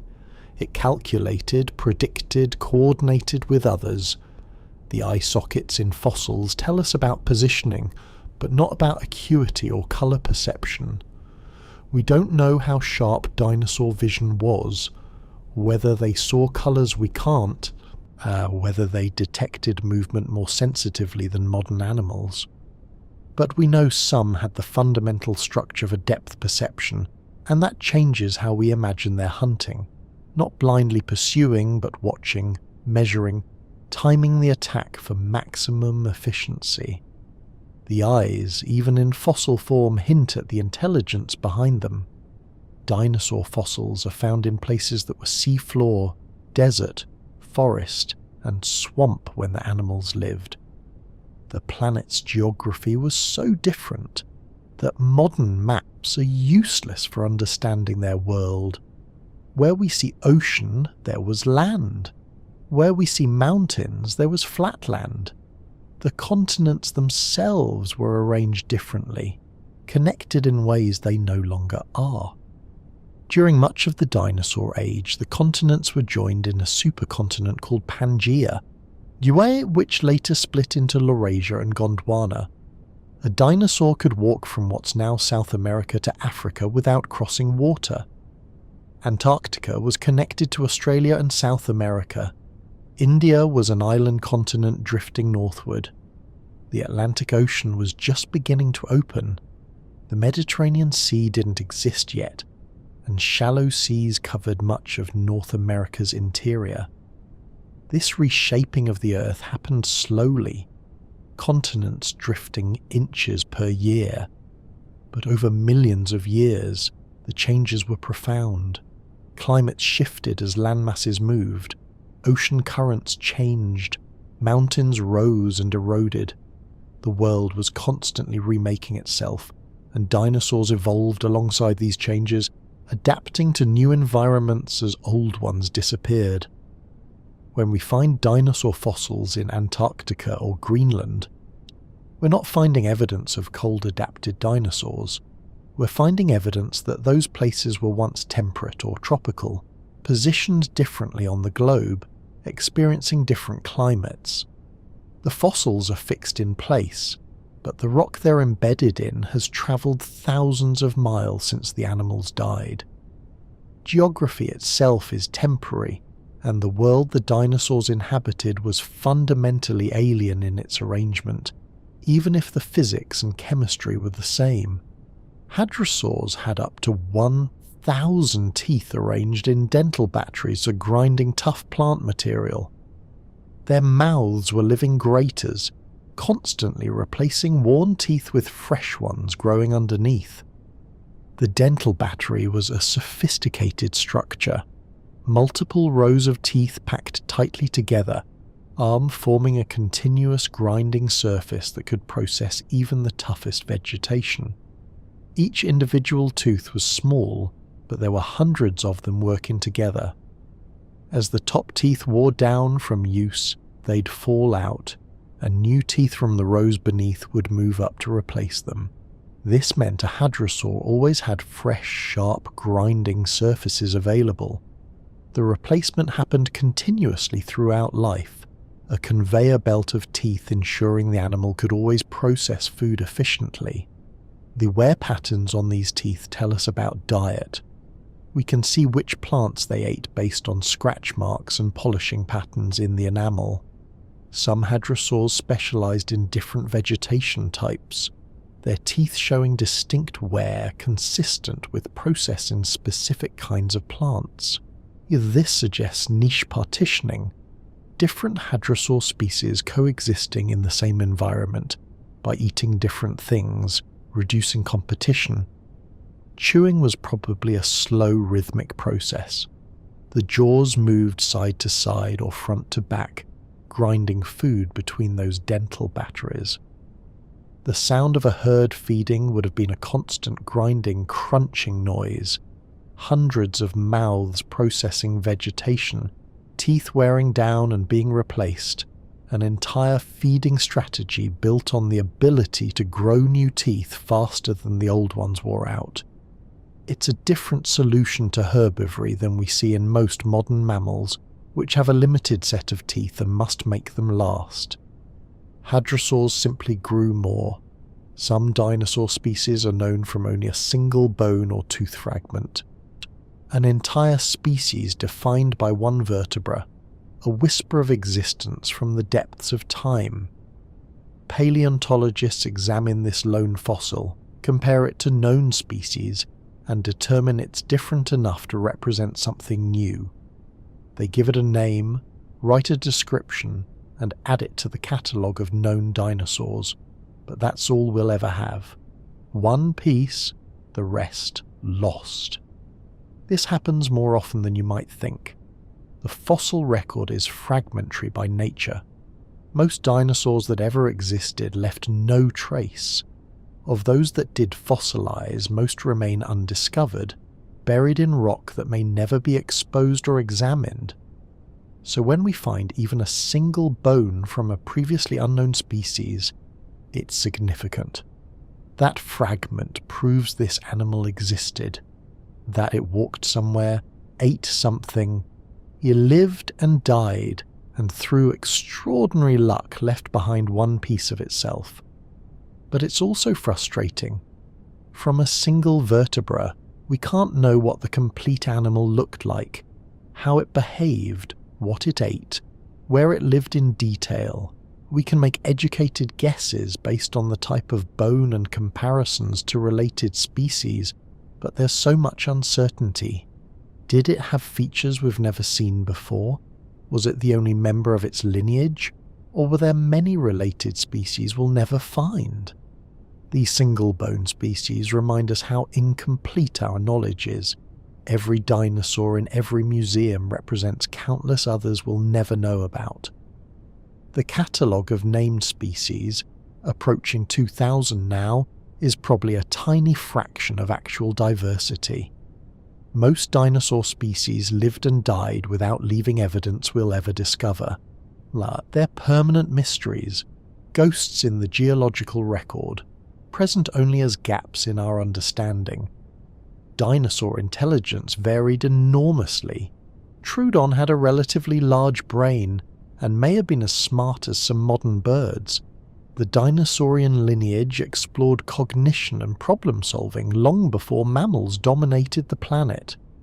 Brain size relative to body size gives us a rough measure of potential intelligence, though it's imperfect. Organization and structure matter as much as size. Troodon's brain was large for its body size, with well-developed regions associated with sensory processing and coordination. It had large eyes suggesting good vision, possibly including night vision for hunting in low light. The structure of its brain cavity suggests capabilities beyond simple instinct, possibly complex behaviors, maybe even rudimentary problem-solving. We can't know how intelligent Troodon truly was. We can't test a long-extinct animal, but we can see it had the neural hardware for more sophisticated cognition than we typically associate with reptiles. Perhaps it could learn from experience, remember individual prey animals or hunting grounds, communicate complex information to others of its species. Perhaps it was curious, investigative, able to solve simple problems through trial and error. Intelligence isn't a single trait, but a spectrum of capabilities. Troodon didn't need to be human smart to be impressively intelligent for its time and place. The ability to coordinate with others, to remember patterns, to learn from mistakes, these would have provided significant advantages. And these capabilities emerged in the dinosaur lineage tens of millions of years before primates evolved anything comparable. Intelligence, like so many traits, was invented multiple times by evolution in different forms, serving different survival strategies. Troodon represents one of those experiments, a smart dinosaur in a world that didn't yet have smart mammals to compete with. Fossilized dinosaur skin can show details down to individual scales less than a millimeter across.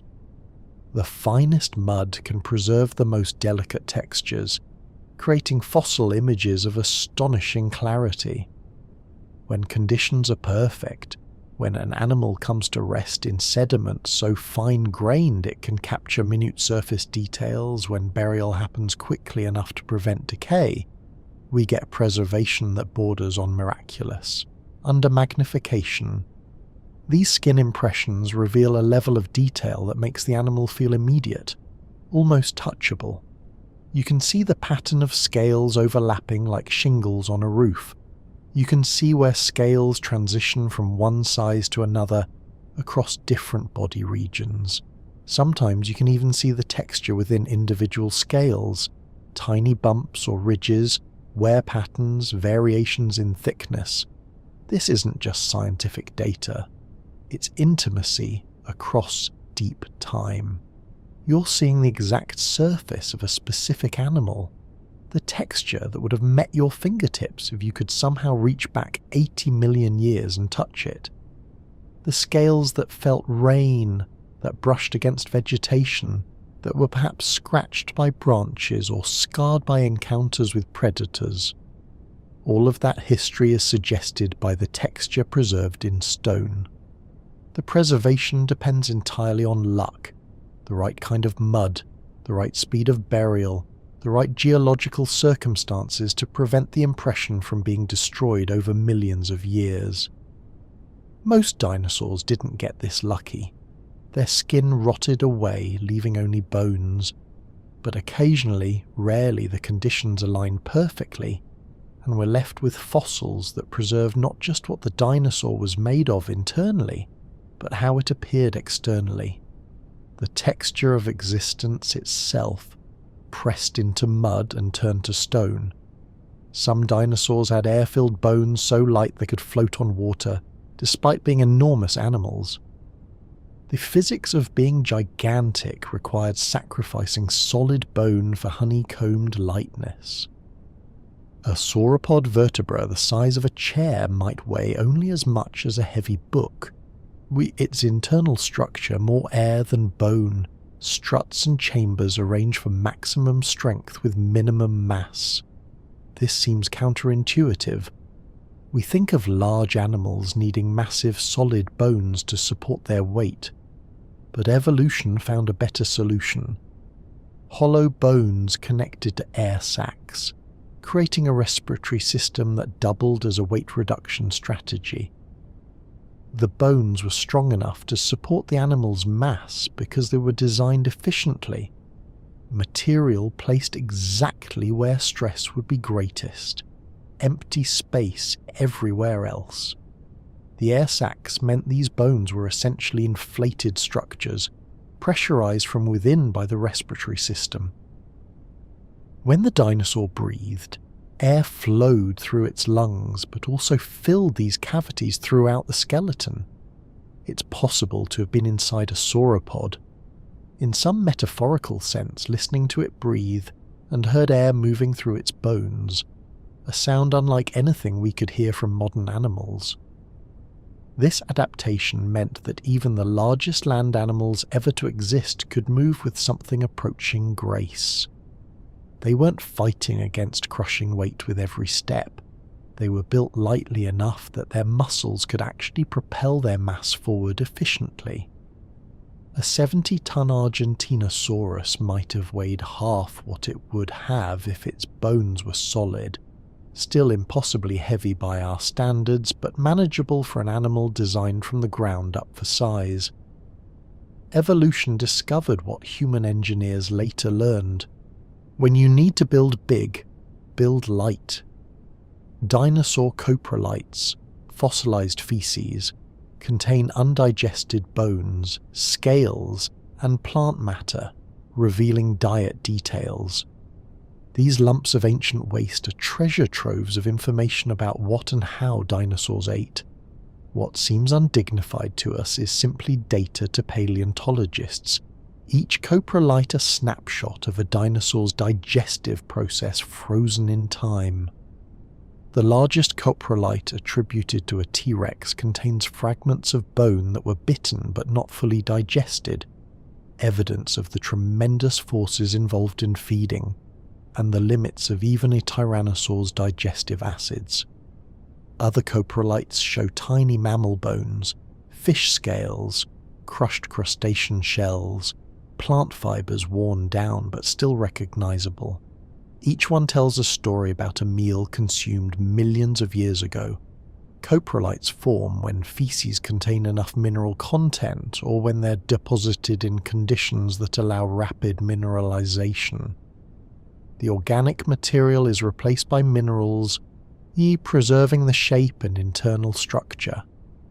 When paleontologists cut them open or scan them with CT imaging, they can identify what the dinosaur ate with surprising precision.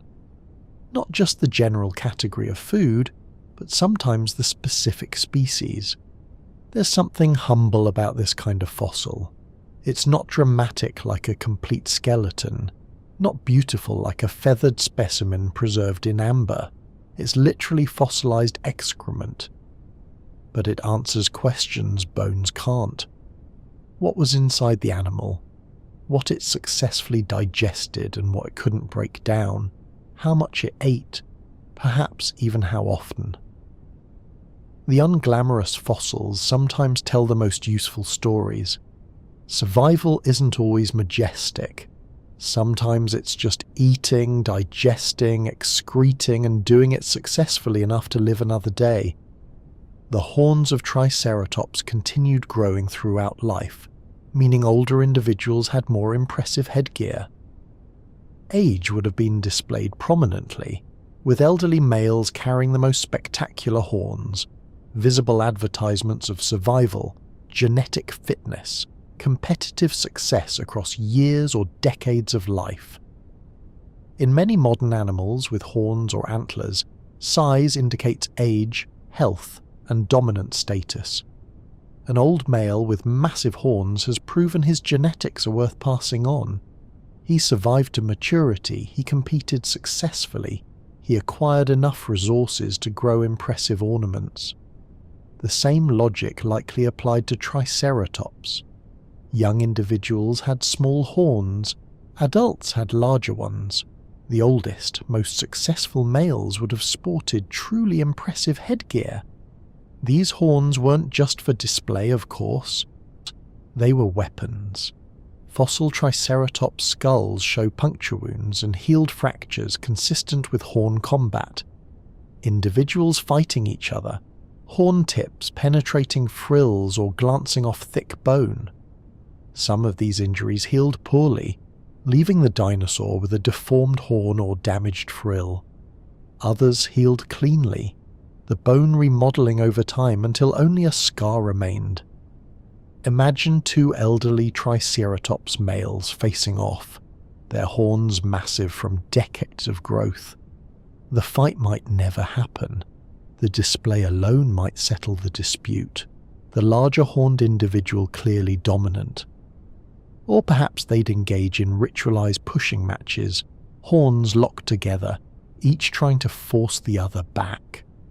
Real violence was probably rare, too risky when both participants are equipped with weapons that can kill. Better to display, to threaten, to establish dominance through shows of strength rather than fights to the death.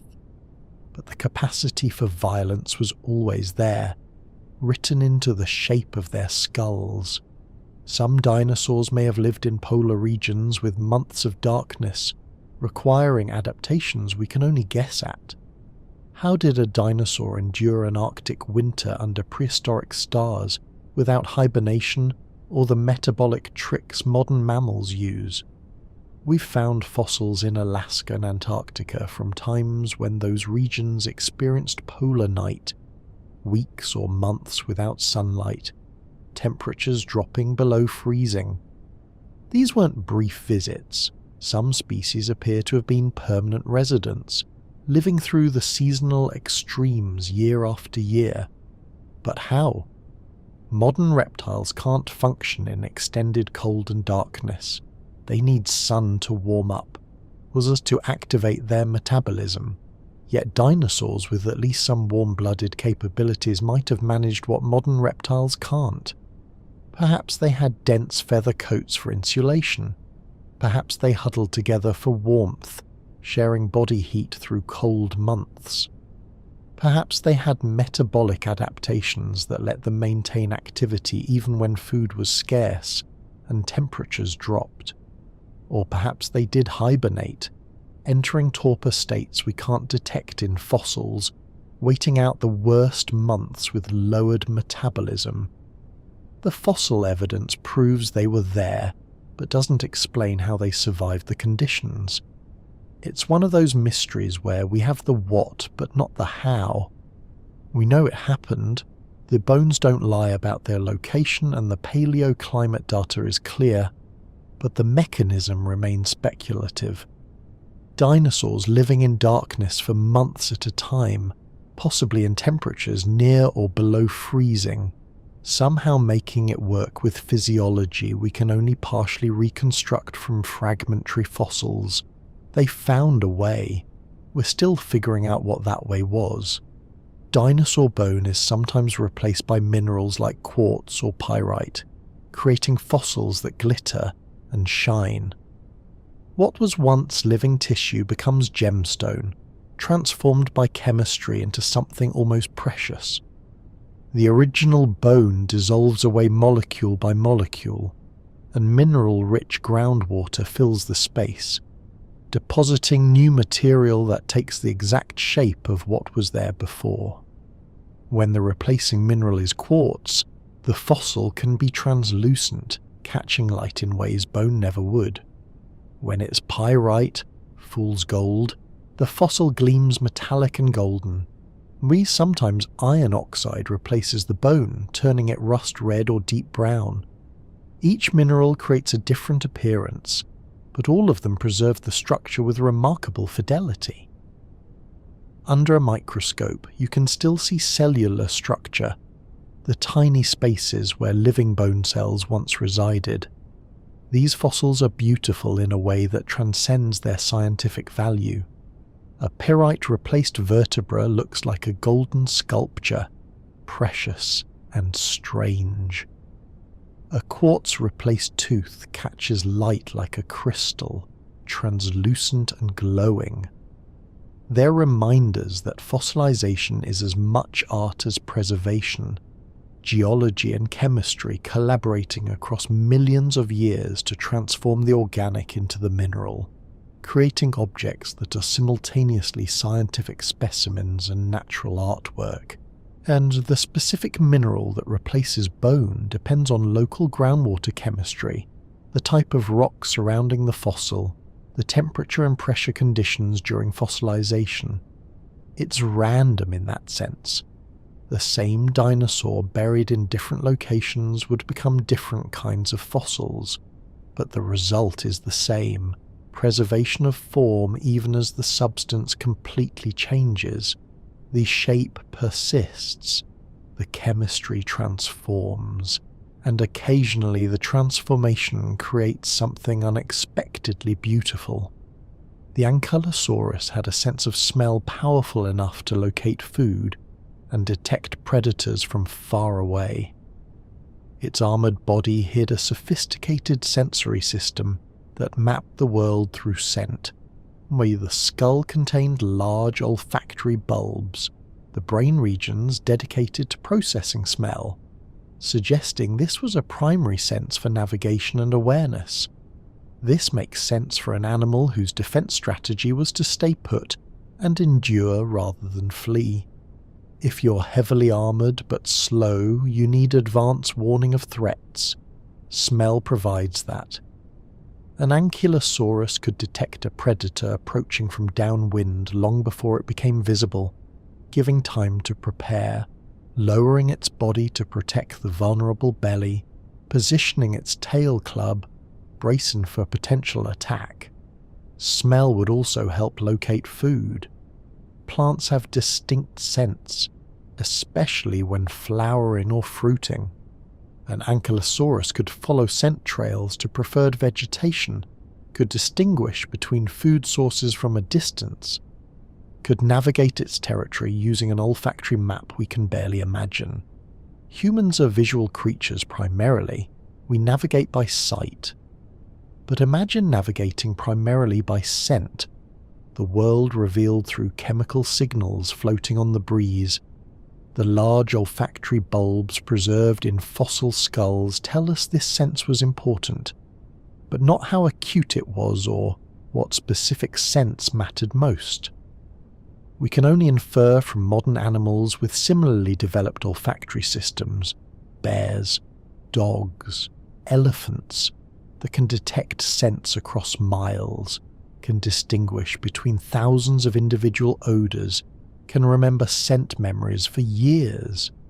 Ankylosaurus likely had comparable abilities, its nose constantly sampling the air, building a scent map of its environment, detecting friend and foe and food through molecules carried on the wind. Some dinosaur nests contained up to 30 eggs arranged in spiral patterns, suggesting careful placement. These geometric arrangements hint at intelligence and care we rarely associate with ancient reptiles. The eggs weren't just dumped in a pile, they were positioned deliberately, often in concentric circles or spirals that maximize space, while ensuring each egg had adequate exposure to heat from below or body heat from a brooding parent above. The precision of these arrangements suggests behavior more complex than instinct alone. Possible problem solving, spatial awareness, planning. The dinosaur had to judge distances, positions, and optimal placement for each egg as it was laid. Some nests show eggs of different sizes arranged so smaller ones fill gaps between larger ones, creating stable structures that wouldn't collapse or roll. We found nests that were clearly reused, multiple layers of eggs from different years suggesting site fidelity and memory. The dinosaur returned to the same location repeatedly, possibly across multiple breeding seasons, either because the site had ideal conditions or because it simply remembered this place had worked before. That kind of behavior requires memory spanning months or years, navigation back to a specific location, recognition of environmental features. Each nest represents a moment of investment, energy spent creating the structure, time spent laying eggs in careful patterns, resources committed to the next generation. These weren't mindless egg-laying machines. They were animals making deliberate choices about where and how to reproduce, using cognitive capabilities we're only beginning to appreciate. The spiral pattern, as preserved in stone, is evidence of thought, simple perhaps by our standards, but thought nonetheless, problem-solving across generations that successfully raised young for millions of years. Dinosaur teeth where patterns reveal whether they chewed, ripped, or swallowed food whole. Each scratch and groove is a record of millions of bites, preserved in enamel harder than stone. Under microscopic examination, these wear patterns tell detailed stories about feeding behavior, how the jaws moved, what kinds of food were processed, how much force was applied. Herbivore teeth show distinctive scratching from plant material, the patterns revealing whether they ate soft leaves or tough abrasive vegetation. Carnivore teeth show different wear, sometimes smooth polishing from meat, sometimes pitting and scratching from bone contact, sometimes chips and breaks from struggling prey. Each type of wear corresponds to a feeding strategy refined over evolutionary time. Some dinosaur teeth show virtually no wear, suggesting they were replaced so rapidly that individual teeth barely had time to wear down before being shed. Others show extreme wear, ground down to the root, the dinosaur using every bit of each tooth before replacement. These differences tell us about replacement rates, diet difficulty, feeding frequency, a surprising amount of behavioral information preserved in the surface of teeth. The teeth also reveal last meals sometimes. Plant material wedged between teeth can fossilize in place. Bits of bone stuck in cracks between carnivore teeth preserve evidence of prey. Even the chemical composition of wear can reveal diet. Isotopes absorbed from food leave signatures in the enamel that persist after fossilization. Each tooth is an archive, containing information about everything it touched during its functional life. And when we examine them carefully enough, we can read that archive, reconstructing meals eaten 100 million years ago from scratches too small to see with the naked eye. The pupils of some dinosaurs were likely slit-shaped for ambush hunting or round for active pursuit. The shape of an eye can reveal whether a predator waited in shadows or chased across open ground. Slit pupils offer certain advantages. They can close down to tiny apertures and bright light, protecting sensitive retinas, and they provide excellent depth perception in vertical planes, helping judge distance when striking from above or below. Round pupils are better for all-around vision and work well in varying light conditions, ideal for active hunters that pursue prey during different times of day. By examining the shape of eye sockets in fossils and comparing them to modern animals with known pupil types, paleontologists can make educated guesses about what shape different dinosaurs' pupils were. Predators that hunted at night or in dense forests likely had large eyes with slit pupils, maximum light-gathering ability combined with excellent depth perception for pouncing from ambush. Predators that chased prey across open ground probably had round pupils that worked well in brighter conditions. Herbivores typically had horizontal slit pupils like many modern grazing animals, providing wide-angle vision to watch for threats. It's such a small detail, but it changes how we imagine these animals behaving. A dinosaur with vertical slit pupils was probably a lurker, hiding in vegetation or shadow, waiting for prey to come close enough to strike. Round pupils suggest an active hunter, searching and pursuing. The eyes, even reduced to empty sockets in fossils, still tell us about lifestyle and behavior.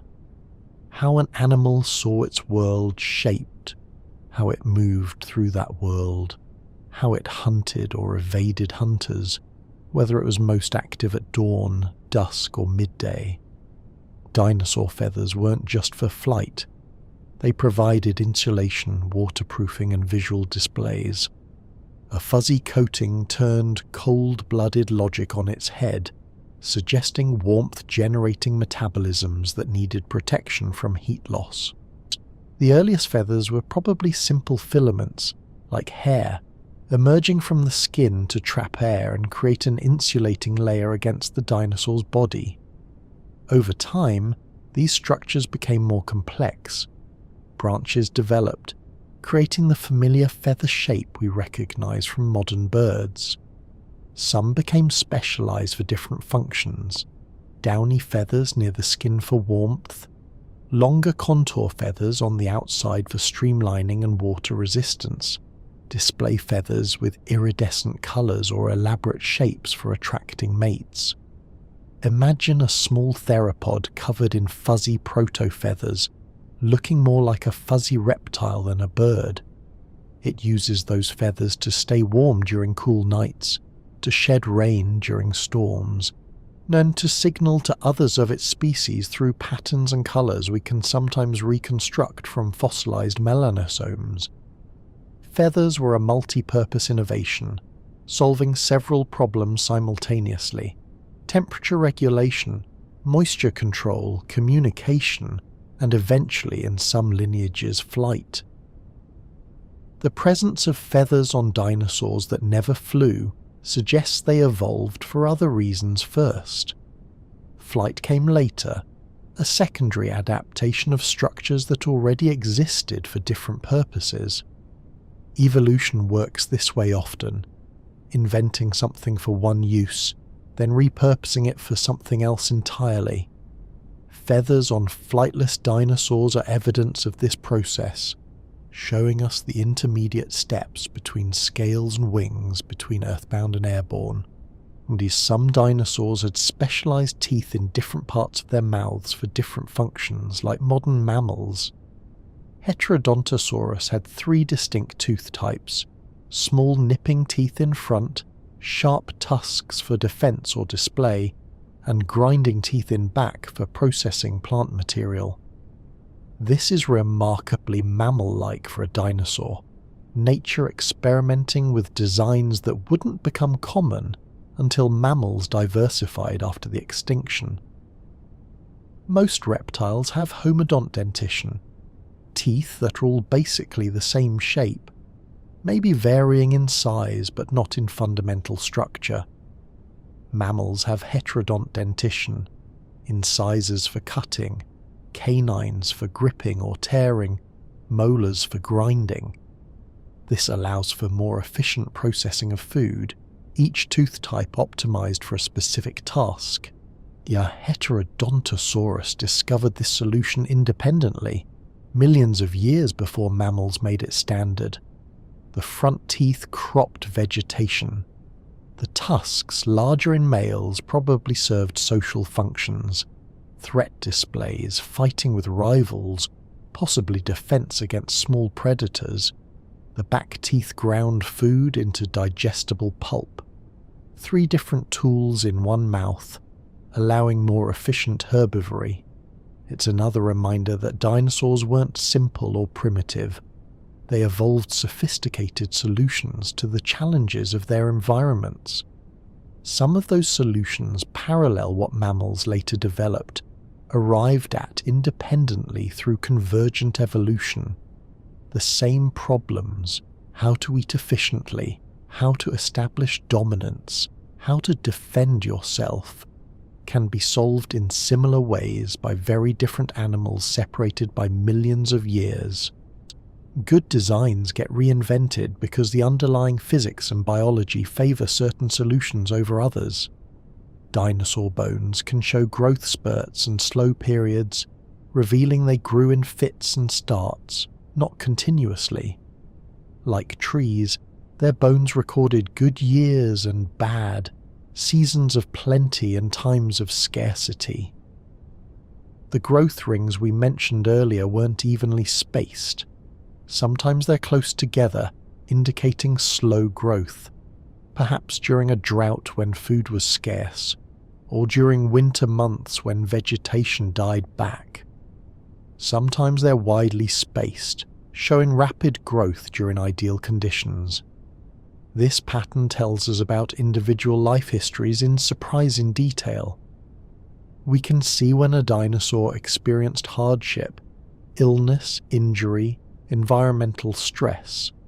We can see when it thrived. Abundant food, good health, optimal conditions. Each ring is a year or a season, depending on species and environment, and the spacing between rings reveals how that time period treated the animal. Some dinosaurs show evidence of reaching sexual maturity before reaching full size. The bone structure changes subtly when reproduction begins, mineral density shifting as the animal starts investing resources in eggs or sperm production rather than pure growth.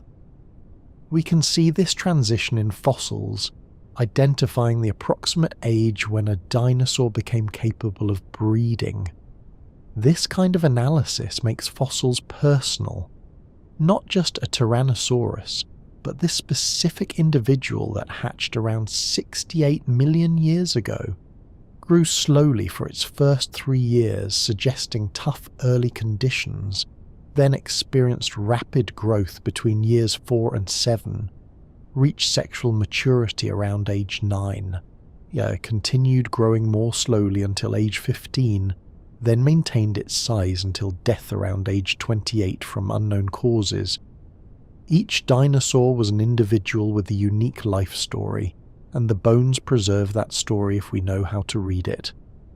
The Quetzalcoatlus, though technically not a dinosaur but a pterosaur, had a wingspan over 35 feet and could walk on all fours. Imagine something the size of a small airplane folding its wings and stalking across the ground like a nightmare stalk. It stood as tall as a giraffe when walking, its long neck held in an S-curve, its beak capable of swallowing prey whole. Pterosaurs shared the Mesozoic skies with dinosaurs, but weren't dinosaurs themselves. They were a separate lineage of flying reptiles, cousins to dinosaurs rather than members of the group. But they're worth mentioning because they represent yet another way life adapted to the Mesozoic world. While some dinosaurs evolved into birds, pterosaurs had already mastered flight through completely different anatomy. Quetzalcoatlus was one of the largest flying animals ever to exist. How it got airborne is still debated, possibly running and leaping, possibly launching from cliffs, possibly using its powerful forelimbs to vault into the air. Once flying, it would have been magnificent and terrifying, soaring on wings made of skin membrane stretched between enormously elongated fourth fingers in its body. But it didn't just fly. Fossil trackways show it walked quadrupedally when on the ground, folding its wings and using them as front legs. It was probably a terrestrial hunter when not flying, stalking small dinosaurs and other prey, and striking with its long beak. The ability to both fly and walk effectively meant it could exploit resources other animals couldn't reach, hunting on the ground but escaping into the air when threatened, or roosting on cliffs but hunting in distant plains. Versatility meant survival, and Quetzalcoatlus was nothing if not versatile. Some dinosaur fossils preserve impressions of internal organs, showing us the shape of their hearts and stomachs. The soft parts we thought lost forever sometimes leave ghostly prints in the surrounding stone. This happens rarely, requiring exceptional preservation conditions, but when it does, we get information fossils normally can't provide. One famous specimen shows what appears to be a 4-chambered heart, suggesting warm-blooded physiology similar to mammals and birds. Another shows the outline of the digestive tract, revealing stomach position and intestinal routing. These aren't the actual organs. Those decayed long ago. They're impressions, minerals that filled the space where organs used to be, or stains left by decaying tissue on surrounding sediment. The preservation requires death in very fine-grained sediment that can capture delicate details, rapid burial before scavengers can disturb the body, and specific chemical conditions during fossilization.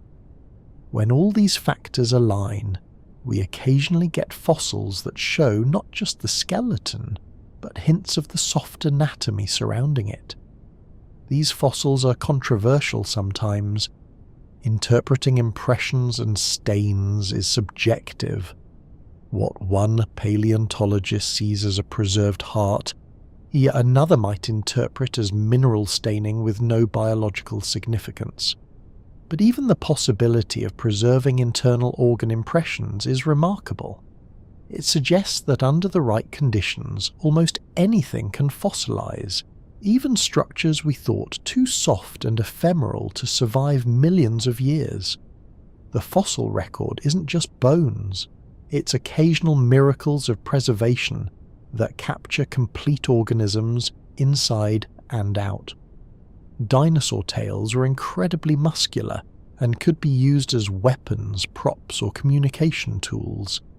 The swish of a sauropod tail could have created a sonic boom, cracking like a bullwhip.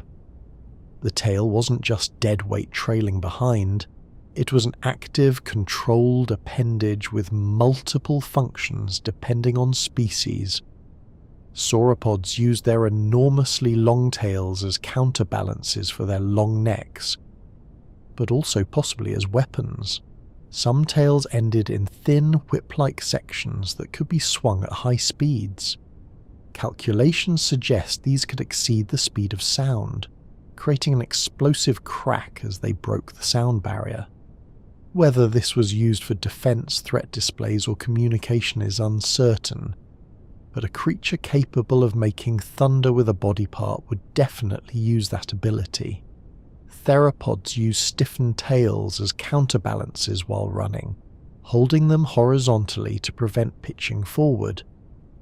The tail could shift position rapidly, allowing quick turns and agile movement. Some had club tails for defense. We've already discussed ankylosaurs, but other species evolved similar weapons independently. Hadrosaurs and other duck-billed dinosaurs may have used their tails for display, possibly brightening them with blood flow or positioning them in species-specific ways during social interactions. The muscles required to control these tails were substantial. In large dinosaurs, the tail musculature could account for a significant percentage of total body weight. These weren't passive appendages being dragged around. They were active, controlled, multifunctional tools that evolved different uses in different lineages. Young dinosaurs often look dramatically different from adults, with different proportions and sometimes colours. A baby T-Rex was gangly, covered in fluff, and probably more at risk from predators than threatening to others. The proportions were all wrong for what we imagine when we think Tyrannosaurus. Long legs, relatively small head, thin body. This is common in animals that undergo significant size changes during growth. Juvenile dinosaurs had to survive different threats than adults, exploit different resources, fit into different ecological niches. A baby sauropod was small enough to be preyed upon by medium-sized carnivores, while adults were too large for anything to hunt successfully. This meant juveniles probably hid in dense vegetation, staying concealed until they grew large enough to be safe. Some species show evidence of different coloration between juveniles and adults, based on feather melanosomes preserved in different aged individuals. Juveniles might have been cryptically coloured for camouflage, while adults were boldly patterned for display. Or juveniles might have had distinctive markings that signalled their status to adults, essentially saying, "Don't see me as a threat or a competitor, I'm just a kid." The growth period was vulnerable and crucial. Many dinosaurs probably didn't survive to adulthood. Predation, disease, starvation, accidents would have claimed significant percentages of juveniles. Those that made it through underwent dramatic transformations, their bodies reorganizing as they grew, proportions shifting, behaviors changing. A T-Rex that survived from hatchling to adult would have experienced life from completely different perspectives, first as vulnerable prey, later as untouchable apex predator. The journey between those states involved years of growth, risk, and change. Some dinosaur fossils are found in death poses suggesting they died in sandstorms or flash floods. Their final moments are captured, a sudden burial that became their eternal preservation. These mass mortality events sometimes killed dozens or hundreds of individuals simultaneously, creating bone beds where skeletons lie jumbled together. The poses tell stories. Some dinosaurs are frozen mid-stride, caught by a flood while trying to flee. Others are curled up, possibly trying to protect themselves from a sandstorm. Some show their necks arched backward in what's called an opisthetonic pose, a death spasm caused by dehydration or nervous system damage, common in animals that died in drought conditions. These catastrophic deaths, while tragic for the individuals involved, create exceptional fossils, and a rapid burial prevents scavenging and weathering, preserving complete skeletons in articulated positions. Entire herds frozen together give us information about social structure, which individuals travel together, whether sex is segregated, how age class is mixed. There's something haunting about these fossils. You're looking at the moment of death, the exact position the animal fell into and never left. That Protoceratops preserved in combat with a velociraptor, both killed simultaneously by a collapsing sand dune. They died fighting and were buried locked together, their final battle becoming their eternal monument. These fossils capture not just life but the moment it ended, preserving tragedy in stone. Dinosaur hearing ranges varied, with some adapted to hear low-frequency rumbles travelling through the ground, or they felt the approach of danger or the calls of mates through vibrations before any sound reached their ears. The inner ear structure preserved in some fossils shows specializations for detecting infrasound, frequencies below human hearing range. Large animals often communicate in low frequencies that travel farther with less attenuation. Elephants do this, producing rumbles that travel miles through the ground, communicating with distant herd members through vibrations felt through their feet. Some dinosaurs probably did the same, sauropods especially, with their massive size and need to communicate across vast distances. The skull structure of some hadrosaurs suggests sensitivity to specific frequency ranges, possibly tuned to the calls produced by their elaborate crests.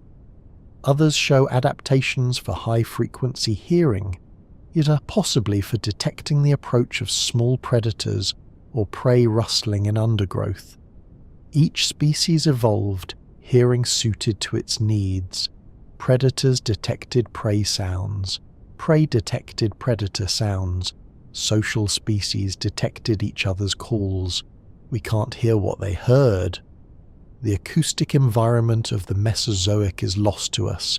The specific calls, the ambient sounds of their ecosystems, the warning cries and mating songs. But the anatomy suggests a world rich with sound, different species communicating in different frequencies, the landscape alive with calls and responses we can only imagine. Some of those sounds were subsonic rumbles felt rather than heard. Others were ultrasonic squeaks beyond human perception. The world was louder and stranger than we can fully reconstruct. The largest dinosaur footprint found measures over 5 feet across, a single step the size of a coffee table. Walking where these creatures walked means following tracks that dwarf human scale. The depth of the print, sometimes several feet deep in the original mud, shows the immense weight of the animal creating it. These giant footprints come from the largest sauropods, animals that weighed as much as 10 elephants or more. Each step pressed down with tons of force, the foot sinking into mud or sand until it reached firm substrate. When the dinosaur lifted its foot and moved on, the depression remained, a perfect mould of the bottom of its foot. Trackways of these prints extend sometimes for hundreds of yards, showing the path the animal took across ancient floodplains or beaches. Following them, you can see where the dinosaur paused, came where it turned, where it walked through water. The prints getting shallower in deeper water as buoyancy reduced its apparent weight. You're retracing a journey taken over 100 million years ago, footstep by footstep. The scale is humbling. Standing in one of these footprints, you realize how small you are in comparison. Your entire body could lie down in a single footprint with room to spare. The dinosaur wouldn't have noticed you, too small to register as threat or prey, Just another tiny creature scurrying beneath its notice. These tracks are monuments to size, preserved evidence that land animals once grew to scales we can barely imagine, walking across landscapes we can visit but will never see as they were when these feet pressed into the mud. Some dinosaurs had specialized claws for climbing, digging, or grasping prey with precision. Each claw shape tells a story of how that animal interacted with its world. Curved, sharp claws suggest climbing, gripping tree bark, pulling the animal upward through branches. Straight, broad claws indicate digging, excavating burrows or unearthing roots and tubers. Elongated, hooked claws mean grasping, seizing prey and holding it while delivering a killing bite.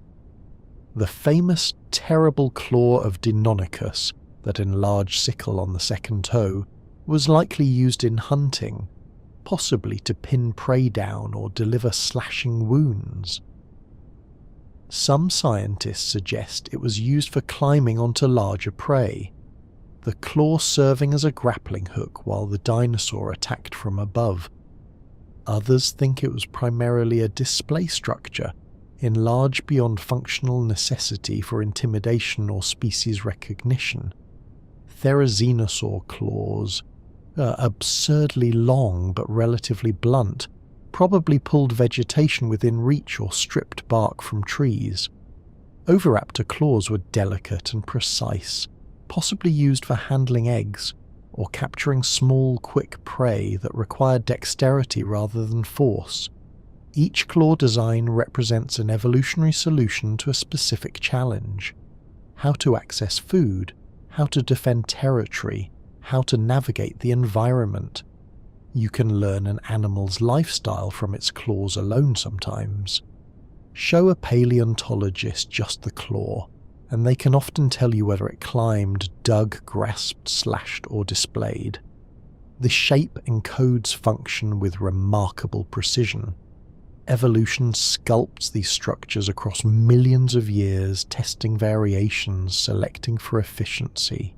And what survives in the fossil record is the optimized result, the claw that worked best for whatever that dinosaur needed to do.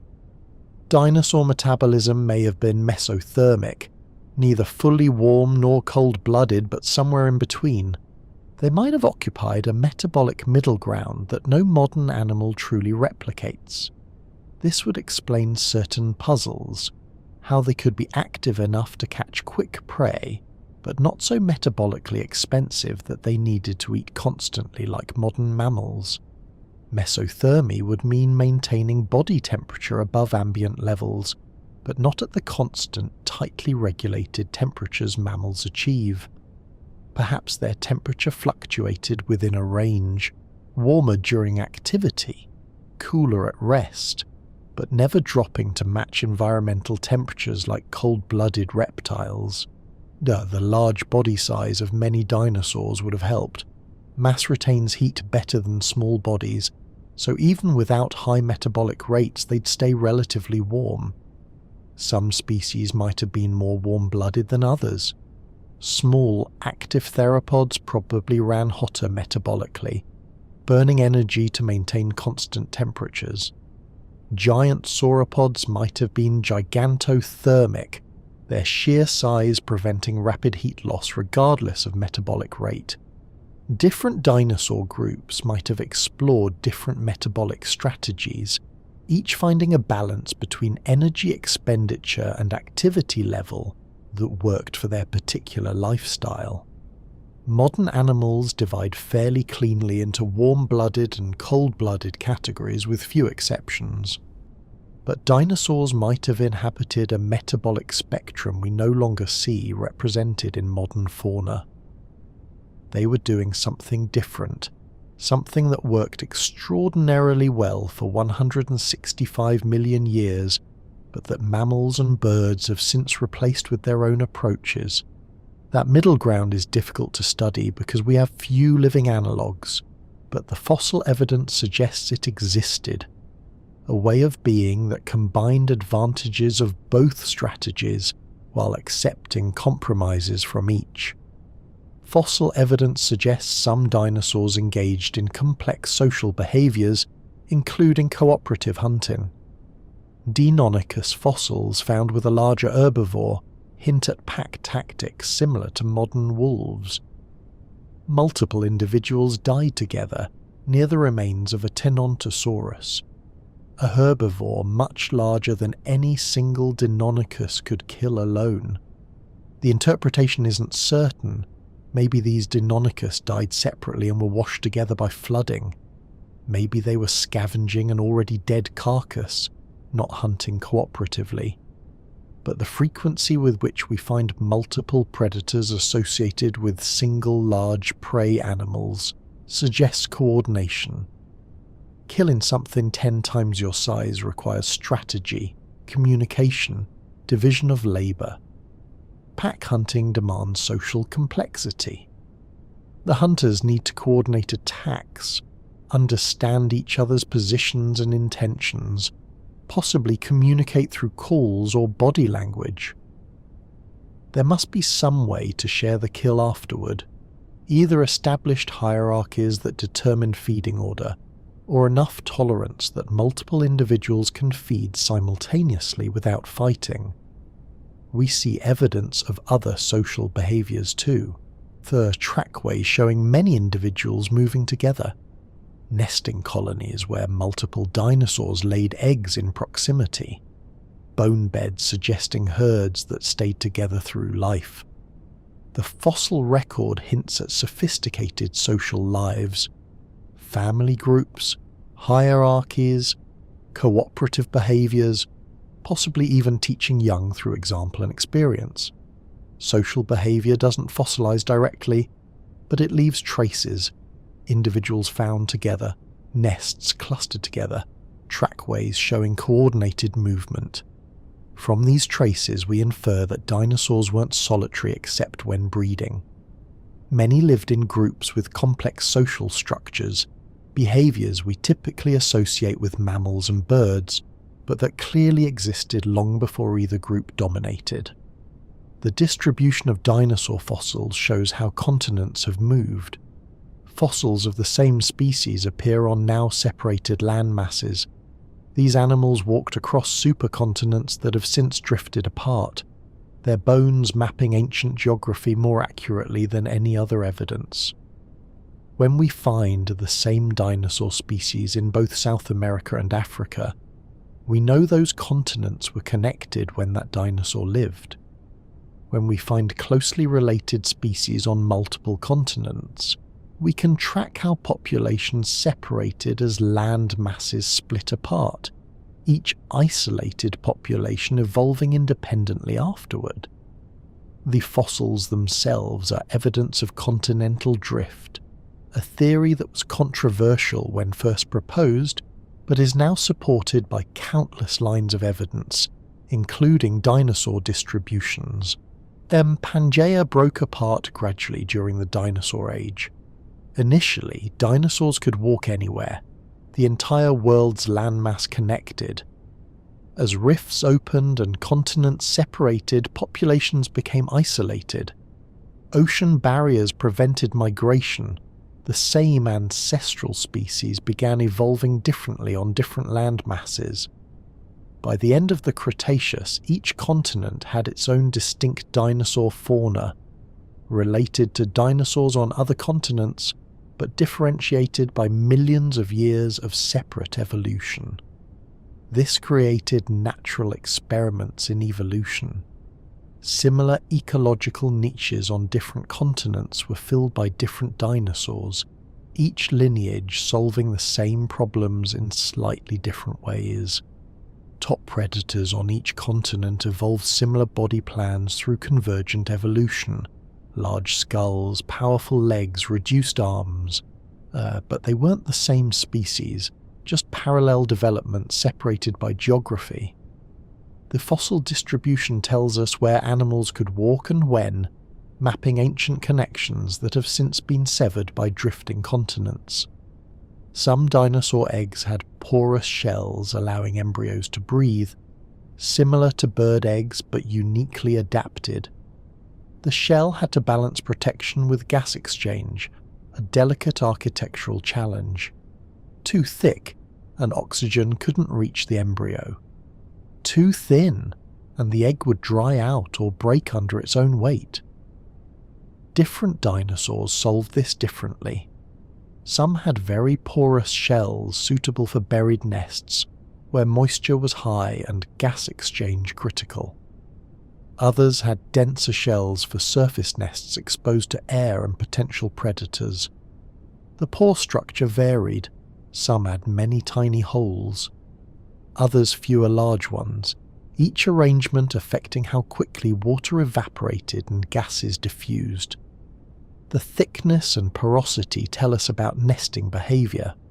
Eggs that required high moisture and gas exchange were probably buried in rotting vegetation or sand where humidity was naturally high.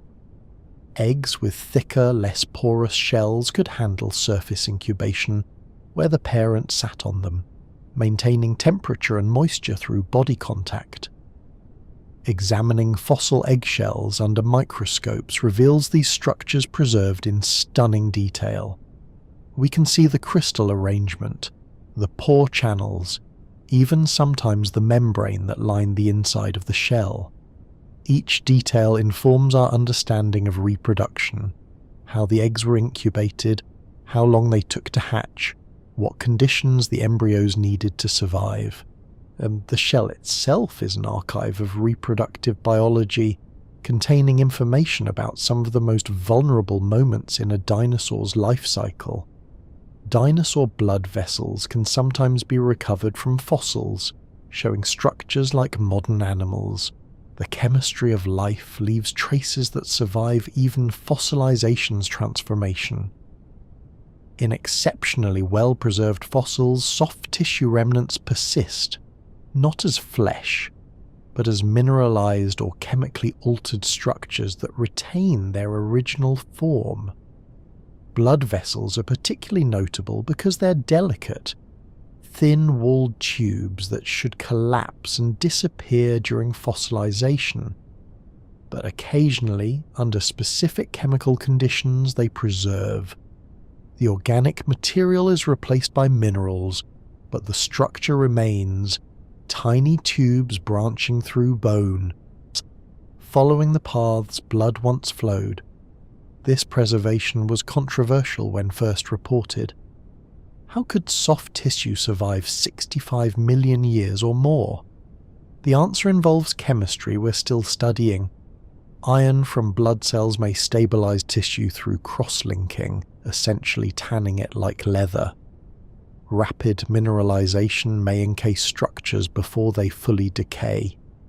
Specific burial conditions may prevent the bacterial activity that normally destroys soft tissue. What we're recovering isn't exactly blood vessels as they existed in life. It's what remains after chemical transformation across vast time. But the structures are recognizable, comparable to modern blood vessels under microscopic examination. We can see where oxygen-rich blood flowed, how the circulatory system distributed nutrients, even in some cases the cellular structure of vessel walls. It's a window into physiology that shouldn't be possible to open, yet occasionally is, when preservation conditions align perfectly. The smallest dinosaur eggs were about the size of a grape, laid by bird-like oviraptorosaurs. From such tiny beginnings came animals that might grow to dozens of feet long. The size disparity between egg and adult was extreme in some species. A baby hatching from a grape-sized egg that would eventually weigh hundreds of pounds.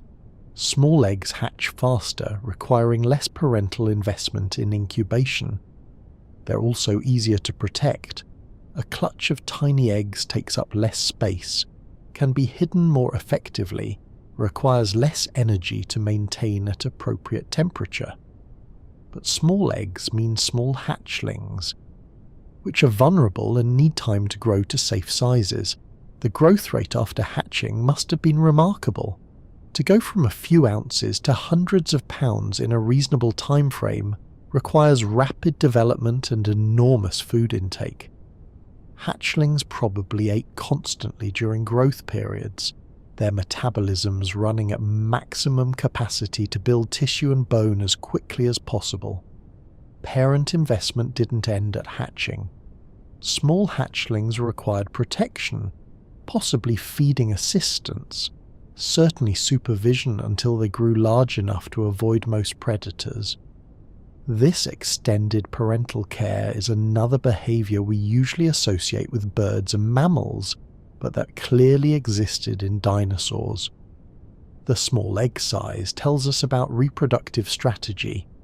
Many small eggs producing vulnerable young that required significant post-hatching care, a gamble on offspring quality over quantity. Some dinosaurs had elongated neural spines creating a sail or ridge along their backs, possibly for display or temperature regulation. These structures caught light and shadow, making the animal's silhouette unmistakable. Spinosaurus had the most famous sail, but other species developed similar structures independently. Oranosaurus, Acrocanthosaurus, even some iguanodonts. The exact function remains debated. If for thermoregulation, the sail would act as a heat exchanger. Blood flowing through vessels in the thin skin membrane would be warmed by sun or cooled by wind, helping regulate body temperature. And this would work best in large animals that struggle with overheating, the sail providing extra surface area for heat dissipation. If for display, the sail would be most effective when visible from specific angles, perhaps a profile view, the dinosaur turning sideways to show the full extent of its sail to rivals or potential mates. Colour and pattern would enhance the effect. We can't know what colours these sails displayed, but it's reasonable to imagine they were visually striking. Perhaps the function was both. Structures often serve multiple purposes. A sail that helped with temperature control during the day might also serve social functions during mating season or territorial disputes. Evolution rarely produces single-purpose structures when multi-purpose ones are possible. The neural spines were modified vertebrae, elongated to 10 times their normal length in some cases, supporting a membrane that created one of the most distinctive silhouettes in dinosaur paleontology. Whether for function or display or both, these sails made their bearers instantly recognizable. Dinosaur footprints sometimes show skin texture from the bottom of their feet, revealing toe pad patterns. The impression captures not just where they stepped, but the exact texture of their skin in that moment. Under ideal conditions, mud of perfect consistency, rapid drying or burial, we get prints that preserve wrinkles in the skin, the pattern of scales on toe pads, even the texture difference between hard and soft parts of the foot. These prints are more detailed than many body fossils. We can see how weight distributed across the foot, which parts made contact with the ground, and how the toes splayed under pressure. Some prints show claws that didn't quite touch down. Others show where the heel pressed deeper than the toes, indicating walking rather than running.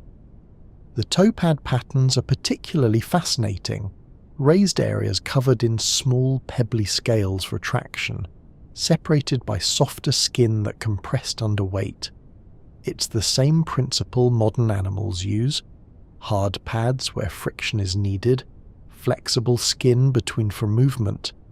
Dinosaurs walking across mud 100 million years ago had the same biomechanical challenges modern animals face, solved in similar ways. When you see these prints in person, there's a visceral recognition. This is exactly what the bottom of this dinosaur's foot looked like. Not an artist's interpretation, not a scientific guess. The actual texture, preserved by accident, surviving because conditions happen to be perfect for preservation. It's one of the most direct connections we have to dinosaurs as living animals, their foot pressed into mud, lifted away, the impression remaining as an unintentional monument. The study of dinosaur biomechanics uses computer modelling to understand how they moved and how fast. Digital dinosaurs run through simulated worlds, helping us test hypotheses about their living counterparts.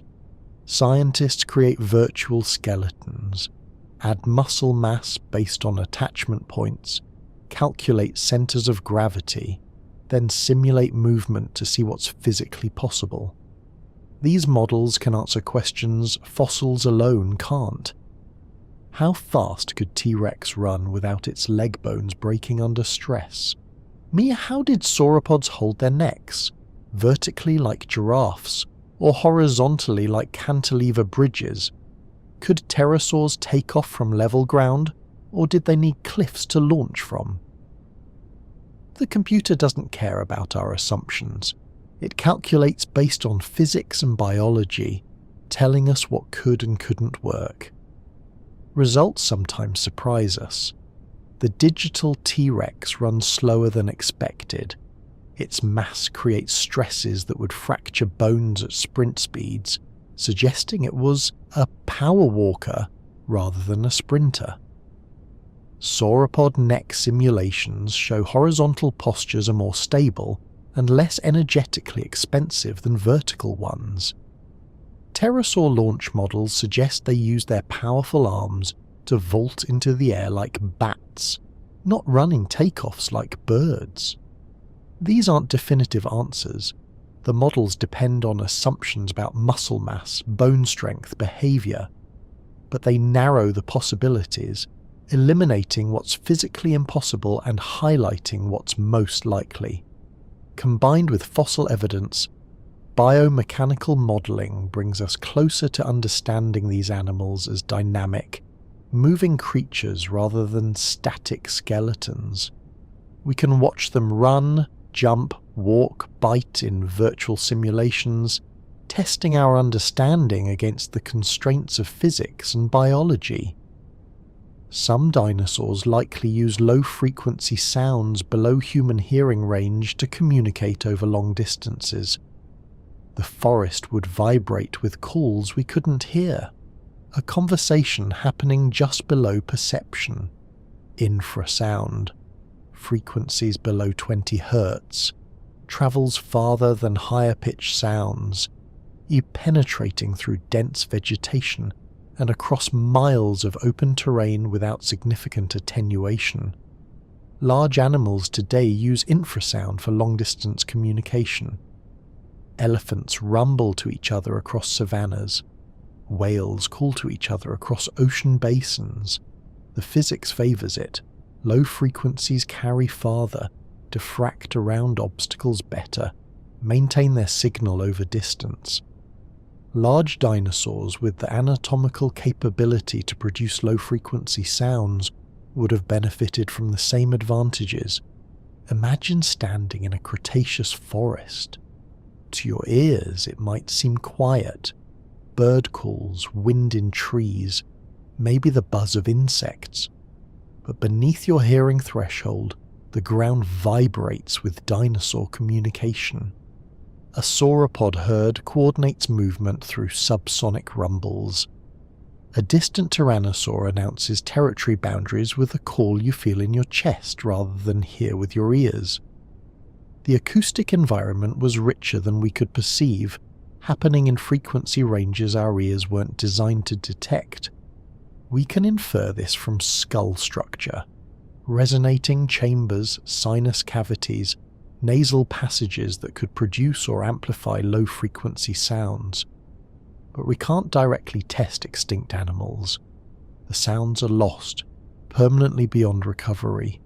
We're left imagining what the Mesozoic sounded like, knowing that much of its soundtrack existed below our hearing range, vibrations travelling through earth and air, carrying messages between dinosaurs across distances that would require shouting for animals using frequencies we can hear. dinosaur fossils in amber capture small creatures in exquisite detail, including skin, feathers, and soft tissue. These time capsules preserve moments with such clarity that individual cells are sometimes visible. Amber forms from tree resin that trapped insects, small vertebrates, even pieces of larger animals that brushed against sticky sap flows. The resin hardens, preserves whatever's inside in 3 dimensions, and survives millions of years as a golden capsule of perfect preservation. We found feathered dinosaur tails in amber, complete with colour patterns still visible. Individual feathers show structure down to the microscopic level, barbules still attached, pigment cells still present. Small lizards preserve so perfectly their scales gleam. Insects with wing scales intact. Colours sometimes still visible after 100 million years. This preservation surpasses what's possible in stone. Rock fossils compress flat, losing 3-dimensional structure. Chemical processes replace original material with minerals, but amber preserves organically, the original chemistry often intact or only minimally altered. We can extract DNA fragments sometimes, though not enough to reconstruct complete genomes. We can analyze protein structures, tissue composition, sometimes even trapped microorganisms. The specimens are small by necessity. Only creatures or body parts small enough to be engulfed by resin droplets get preserved this way. No complete dinosaurs, just pieces, a tail, a wing, a clawed foot. But those pieces reveal details impossible to see in conventional fossils. The exact spacing of feathers, the pattern of scales, the colour of skin, the texture of soft tissue. Amber gives us windows into dinosaur biology at microscopic resolution, snapshots of anatomy preserved in golden light, frozen moments from forests that no longer exist. The way dinosaur bones fused as they aged tells us about growth rates and when they reached maturity. Their skeletons carried calendars of development, marking the transition from juvenile to adult. In young dinosaurs, many bones that will eventually fuse remain separate. Skull sutures open, vertebrae composed of multiple pieces, limb bones with growth plates visible. As the animal matures, these bones gradually fuse. Growth plates close when bones stop lengthening. Skull sutures knit together. Vertebrae merge into solid units. By examining fusion patterns in fossils, paleontologists can estimate age at death, not just young or old, but approximate years. A T, Dinosaurs rex, with fully fused skull bones but unfused tail vertebrae is in early adulthood. One with everything fused is mature. This tells us about life history strategies. Some dinosaurs grew rapidly to adult size in a few years, their bones fusing early. Others grew slowly across decades, bone fusion happening gradually across extended maturity periods. Some reached sexual maturity before achieving full size, breeding while still growing. Others delayed reproduction until fully developed. The patterns reveal biology that doesn't fossilize directly. When dinosaurs became adults, how long childhood lasted, what percentage of their lifespan was spent growing versus reproducing. Each skeleton is a record of its individual development, bones marking milestones. Here's where growth slowed. Here's where sexual maturity began. Here's where full adult size was achieved. The fusion patterns are readable calendars, telling us about the pace of life for animals that have been dead for millions of years. Some dinosaurs had specialized structures for storing and displaying air, possibly creating inflatable sacs for visual or vocal displays. Imagine a dinosaur inflating a colorful throat pouch like a living balloon to attract mates. These air sacs wouldn't fossilize directly. Soft tissue rarely preserves. But we can infer them from bone structure. Some hadrosaurs had enlarged nasal passages and skull chambers with no apparent function except air storage. Theropods had hollows in their bones connected to the respiratory system. Pterosaurs had extensive air sac systems throughout their bodies. These structures suggest the ability to inflate portions of the body with air and creating temporary enlargements. In modern animals, inflatable displays are common. Birds inflate throat sacs in brilliant colours during courtship. Frogs inflate vocal sacs to amplify calls. Frigate birds inflate red throat pouches to enormous sizes to attract females. The same principle could work in dinosaurs, air sacs inflating to create visual displays, possibly combined with vocalizations amplified by resonating chambers. The colour is speculative. We don't know what these inflated structures looked like, but the anatomy suggests they existed. A Parasaurolophus might have inflated sacs around its crest. A tyrannosaur might have inflated throat pouches during territorial displays. We see the scaffolding in fossils, the bone structures that would support such soft tissue, but the tissue itself is long gone. We're left imagining displays that might have been spectacular, dinosaurs transforming their appearances temporarily through controlled inflation, all evidence of which vanished when the last tissues decayed. Dinosaur extinction wasn't instantaneous. Some species declined gradually while others vanished quickly. The end played out at different speeds for different creatures, a ragged conclusion to an era. The asteroid impact was the proximate cause, but the actual dying took time, affected different species differently, created a complex pattern of survival and extinction.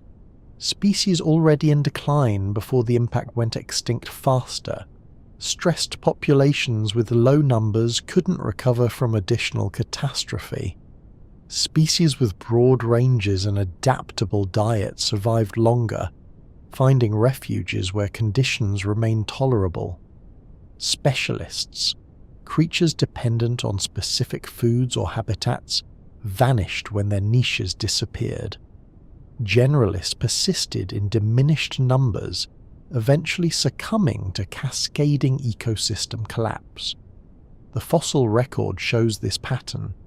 Diversity was already fluctuating in the late Cretaceous, some groups thriving, others declining.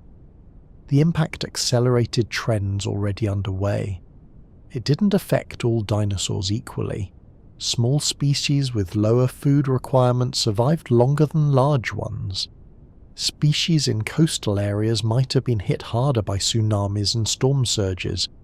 Species in inland areas might have weathered the initial impact better, but succumbed to the long-term climatic effects. Extinction is often portrayed as a moment, a flash of impact, everything ending simultaneously.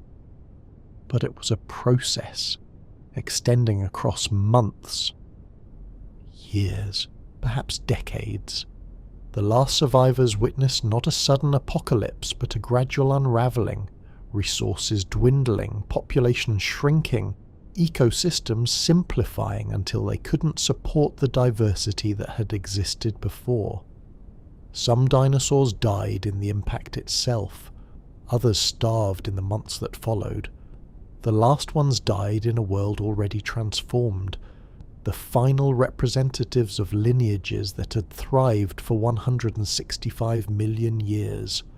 Soft tissue preservation, while extremely rare, has been found in some dinosaur fossils, challenging assumptions about fossilization. Proteins and cells that shouldn't survive millions of years sometimes do, for reasons we're still investigating. The discovery was controversial.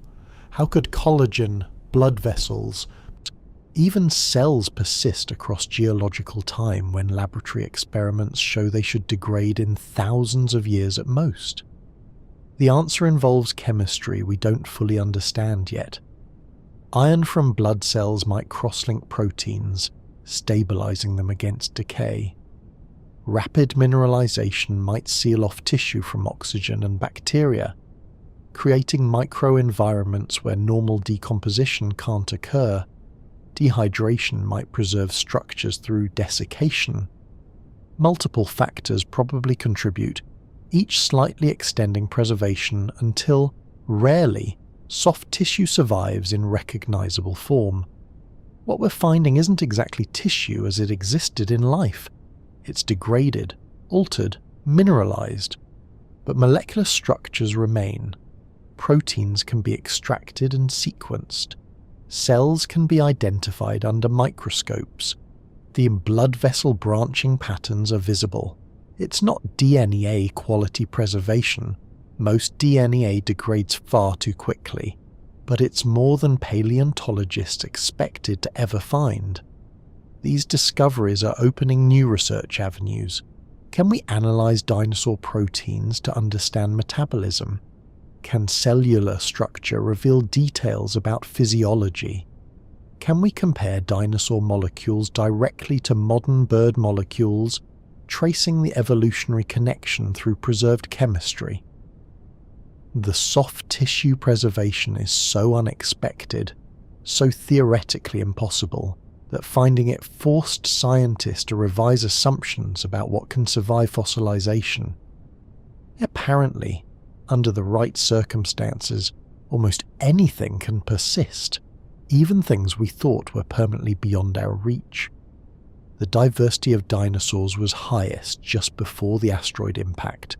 They were thriving, not declining. Extinction came for a dynasty at its peak, not a fading lineage limping toward oblivion. This contradicts old narratives about dinosaurs as evolutionary dead ends, outdated creatures being replaced by superior mammals. The fossil record shows increasing diversity through the late Cretaceous, new species evolving, ecological niches being filled in increasingly specialized ways.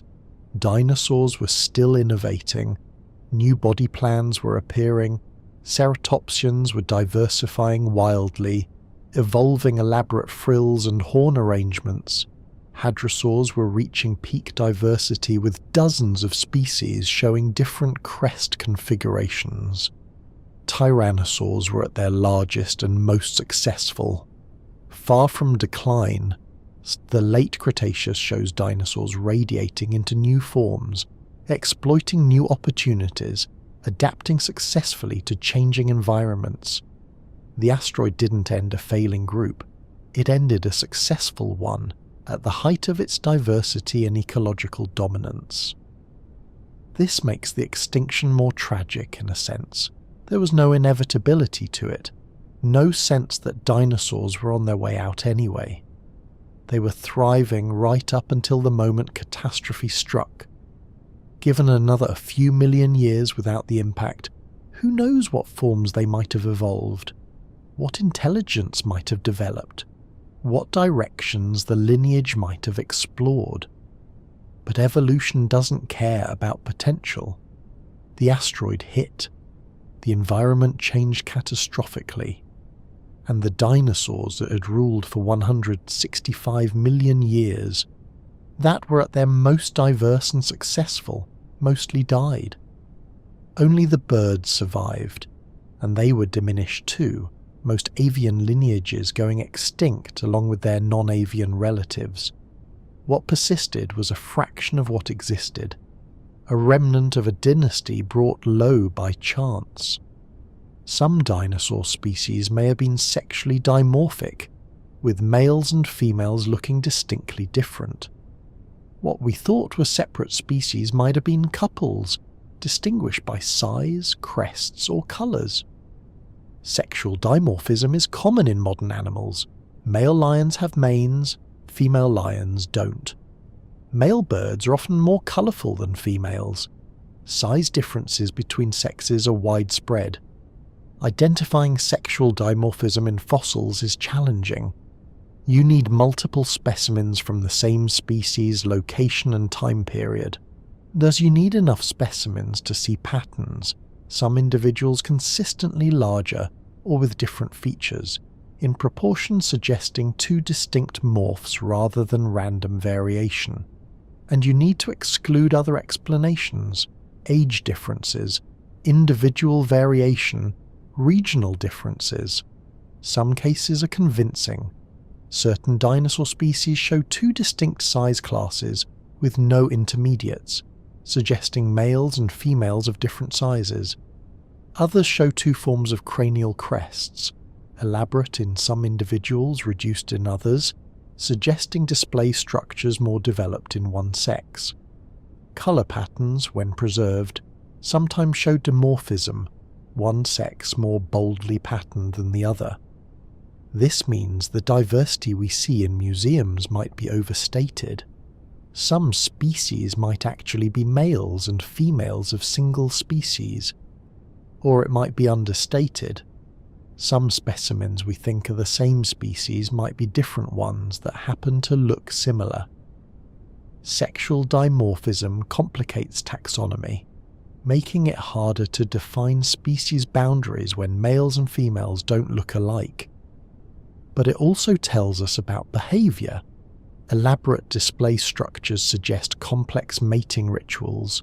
Size dimorphism suggests competition for mates. Colour differences suggest visual communication.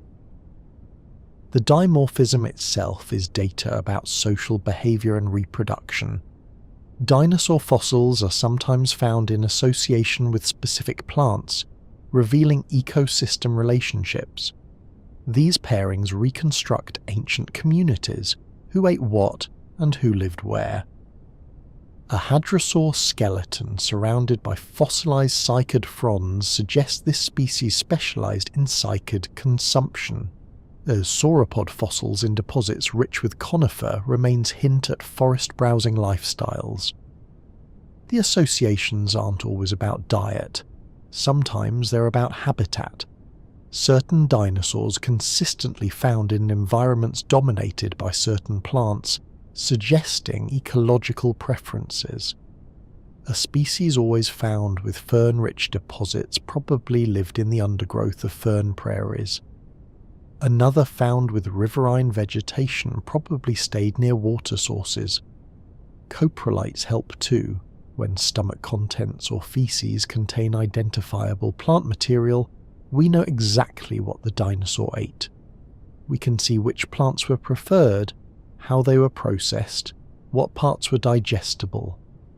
This reconstructs food webs from the bottom up, starting with the plants and working through herbivores to predators. These ecosystem reconstructions reveal how different dinosaurs partitioned resources. Multiple herbivore species coexisted by eating different plants, browsing at different heights, preferring different habitats. The landscape wasn't randomly populated.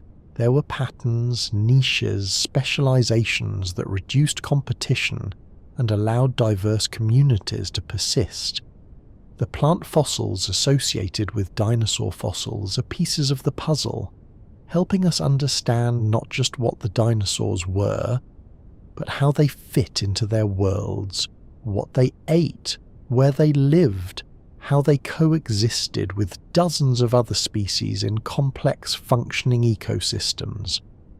The gaps in the fossil record mean many dinosaur lineages are unknown to us, entire branches of evolution lost. For every dinosaur we've found, dozens or hundreds existed without leaving a trace. This is the fundamental frustration of paleontology. We're working with incomplete data, trying to reconstruct a vast history from fragmentary evidence. Consider what we know about modern animal diversity. There are thousands of mammal species, tens of thousands of bird species, countless insects and fish and reptiles. Now consider that dinosaurs dominated for 165 million years across all continents in varied environments. The total number of species that existed during that time must have been enormous, perhaps hundreds of thousands of species across the entire span. We've named fewer than 2,000 dinosaur species. That's the tiniest fraction of actual diversity. Most species lived and died without fossilizing. Most fossils that formed eroded away before discovery. Most that still exist are buried where we'll never look.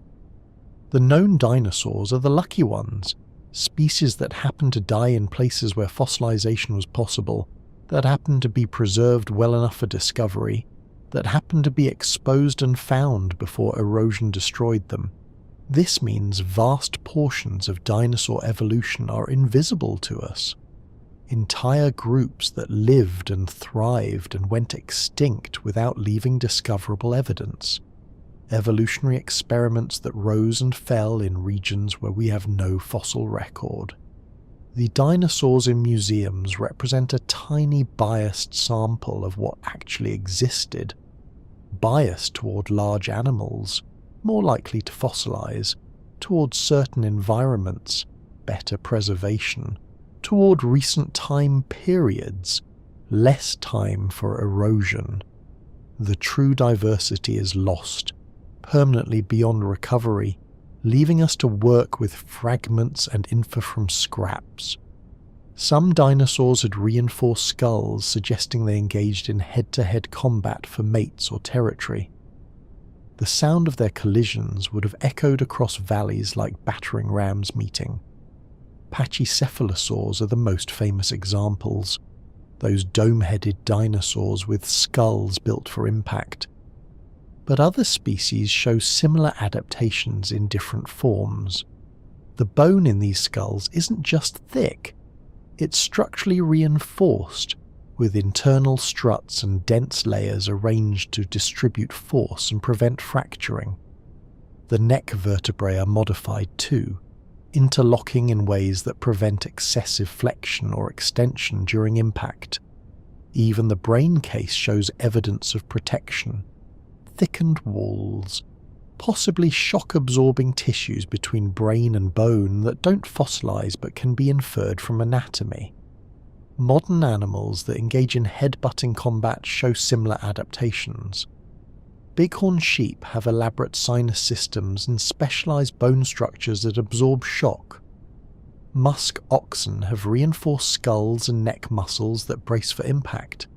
The parallel evolution suggests similar behaviors, males competing for dominance through ritualized combat, the winners earning breeding rights or territory access. The collisions would have been spectacular.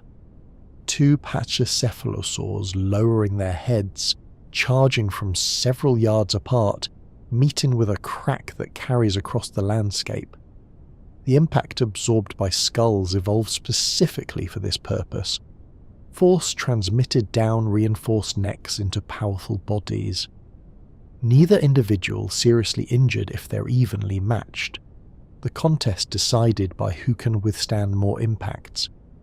Who has the strength to push harder? Who has the endurance to outlast the opponent? It's violence, but ritualized violence, dangerous enough to test fitness, but usually stopping short of fatal injury. Dinosaur trackways sometimes show evidence of limping or injury, giving us glimpses of individual hardship. A set of uneven prints tells a personal story. This one specific animal hurt, continuing on. The injured foot leaves a different impression. Lighter pressure, altered, angle, sometimes not contacting the ground at all if the dinosaur was keeping weight off it. These trackways are poignant. The animal was in pain, struggling, yet still moving, still trying to find food, to reach water, to keep up with its herd or return to its territory. The prints might show improvement over distance, the limp gradually lessening as the dinosaur adjusted to the injury. Or they might show worsening, the gait becoming more uneven, the injured side bearing less weight with each step. Sometimes we can match injuries visible in skeletal fossils with trackway evidence. A healed fracture in a leg bone corresponding to limping patterns in prints from the same location and time period. This connects static fossils to dynamic behavior, showing us not just that an injury occurred, but how the animal coped with it, how it moved while healing, whether it recovered function or adapted to permanent disability. There's something deeply empathetic about these trackways. Pain is universal among animals with nervous systems. This dinosaur hurt, and we can see the evidence in its altered gait, preserved in stone across millions of years. It wasn't just an abstract dinosaur, it was an individual experiencing discomfort, working through injury, surviving despite setback. The trackway preserves not triumph, but struggle, the mundane difficulty of being injured and carrying on because there's no alternative. The largest coprolite, fossil poop, attributed to a dinosaur is over 16 inches long and contains bone fragments. Even waste becomes data, revealing the violence of digestion in a top predator's gut. This particular specimen, found in Saskatchewan and attributed to a tyrannosaur, shows remarkable preservation of its contents. The bone fragments inside are from prey animals, crushed and partially digested but still identifiable. They show evidence of powerful stomach acids dissolving bone, extracting nutrients from the skeleton itself, not just the soft tissue. This supports the theory that tyrannosaurs engaged in bone-crushing predation, their powerful jaws and acids allowing them to consume and digest parts of prey that other predators would leave behind. Other coprolites tell different stories. Herbivore coprolites contain plant fibers, sometimes preserved well enough to identify specific species. Fish-eating dinosaur coprolites contain scales and bones from their aquatic prey. Each one is a snapshot of the digestive process: what went in, what came out, what was extracted in between. The formation of coprolites requires specific conditions. The feces needs high mineral content to fossilize, or needs to be deposited in an environment where rapid mineralization occurs. Most dinosaur waste decomposed without trace. These preserved examples are exceptional. But when they do preserve, they answer questions about diet more directly than tooth shape or jaw structure can. This animal ate this specific prey. We know because the evidence passed through its digestive system and fossilized, creating a record of consumption that survived long after both predator and prey turned to dust. Some dinosaurs may have had specialized gut bacteria for digesting plants, creating symbiotic relationships lost to time. Their microbiomes were ecosystems within ecosystems, invisible partners in survival. Modern herbivores depend on bacteria to break down cellulose, the tough plant material that animal enzymes can't process alone. Without gut bacteria, cows couldn't digest grass, termites couldn't digest wood. Many herbivores would starve surrounded by food. Dinosaurs likely had similar relationships. The largest herbivores were processing enormous quantities of plant material daily, potentially hundreds of pounds for giant sauropods.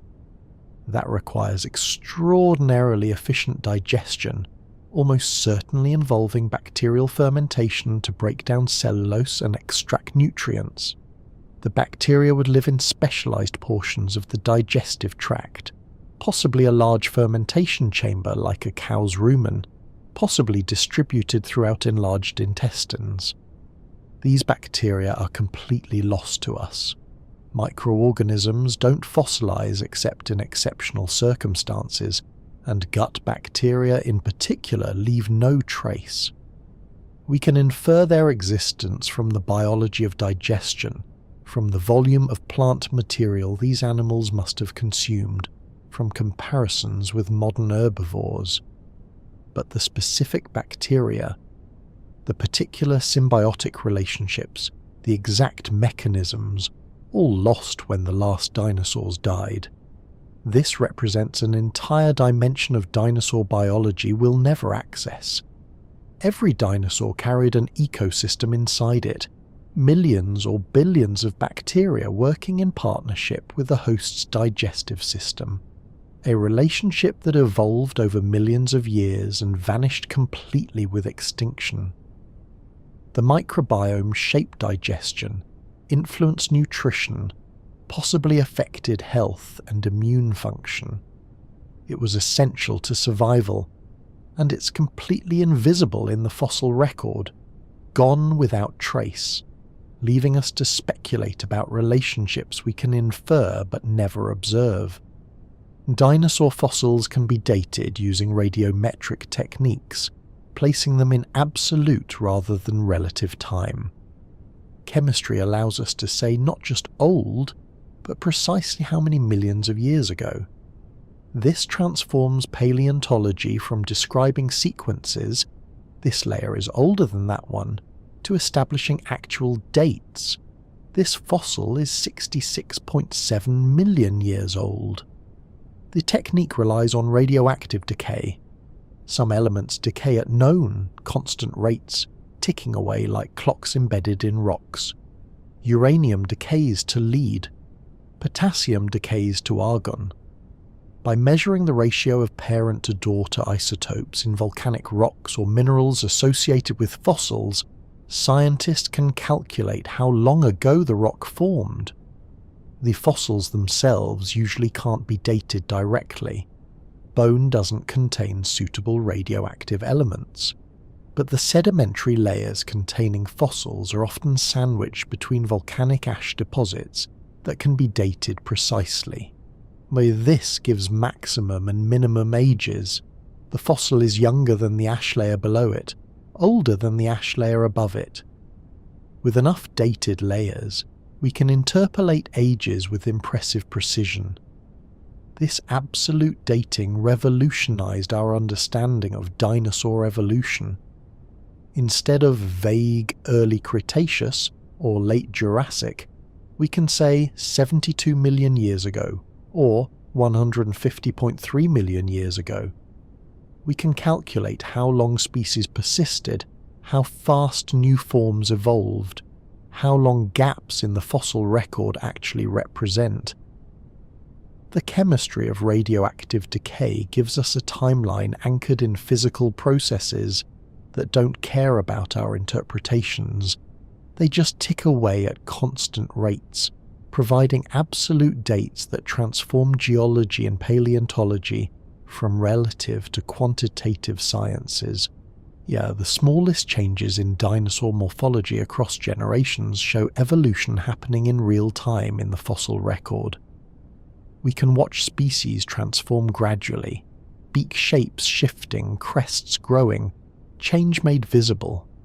In deposits with continuous fossil-bearing layers spanning millions of years, we sometimes find multiple generations of the same lineage showing incremental changes.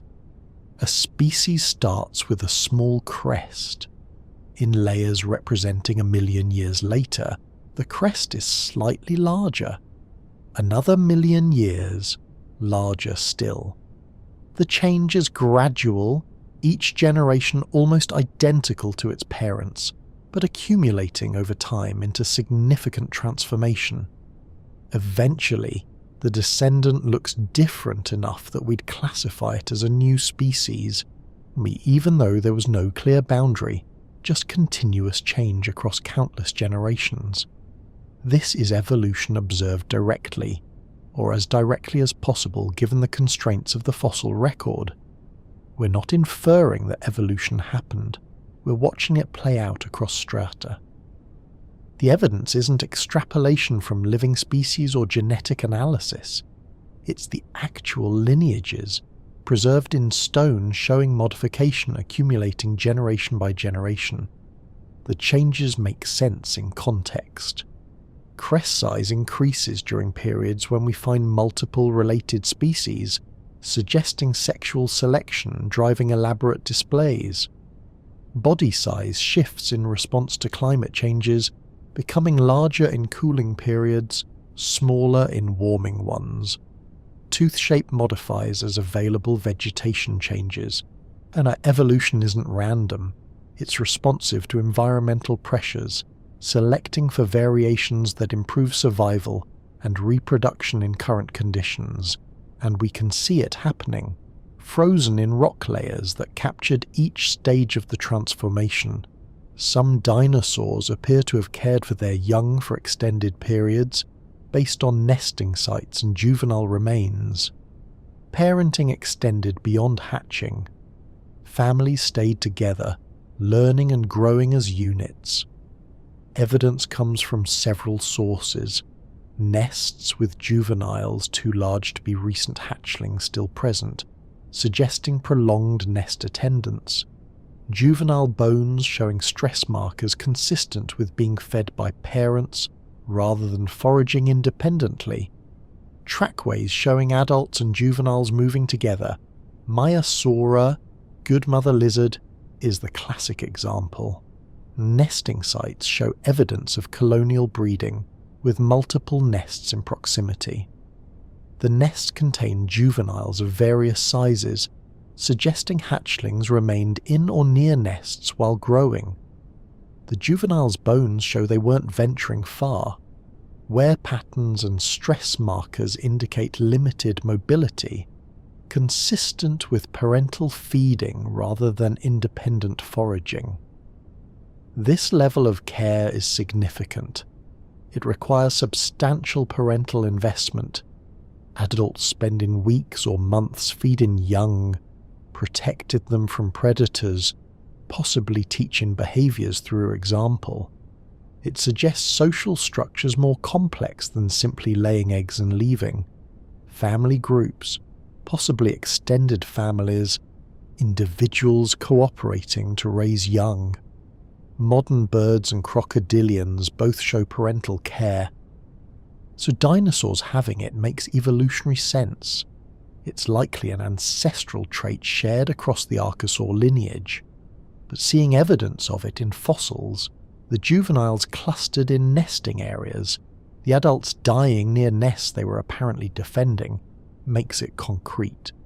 These weren't reptiles abandoning eggs to hatch on their own. They were parents investing in offspring, staying with them through vulnerable periods, improving survival rates through active care. The family units we take for granted in birds existed in their dinosaur ancestors, possibly for millions of years before the extinction. The discovery of new dinosaur species continues today. About 50 new species are named each year. The age of dinosaur discovery isn't over.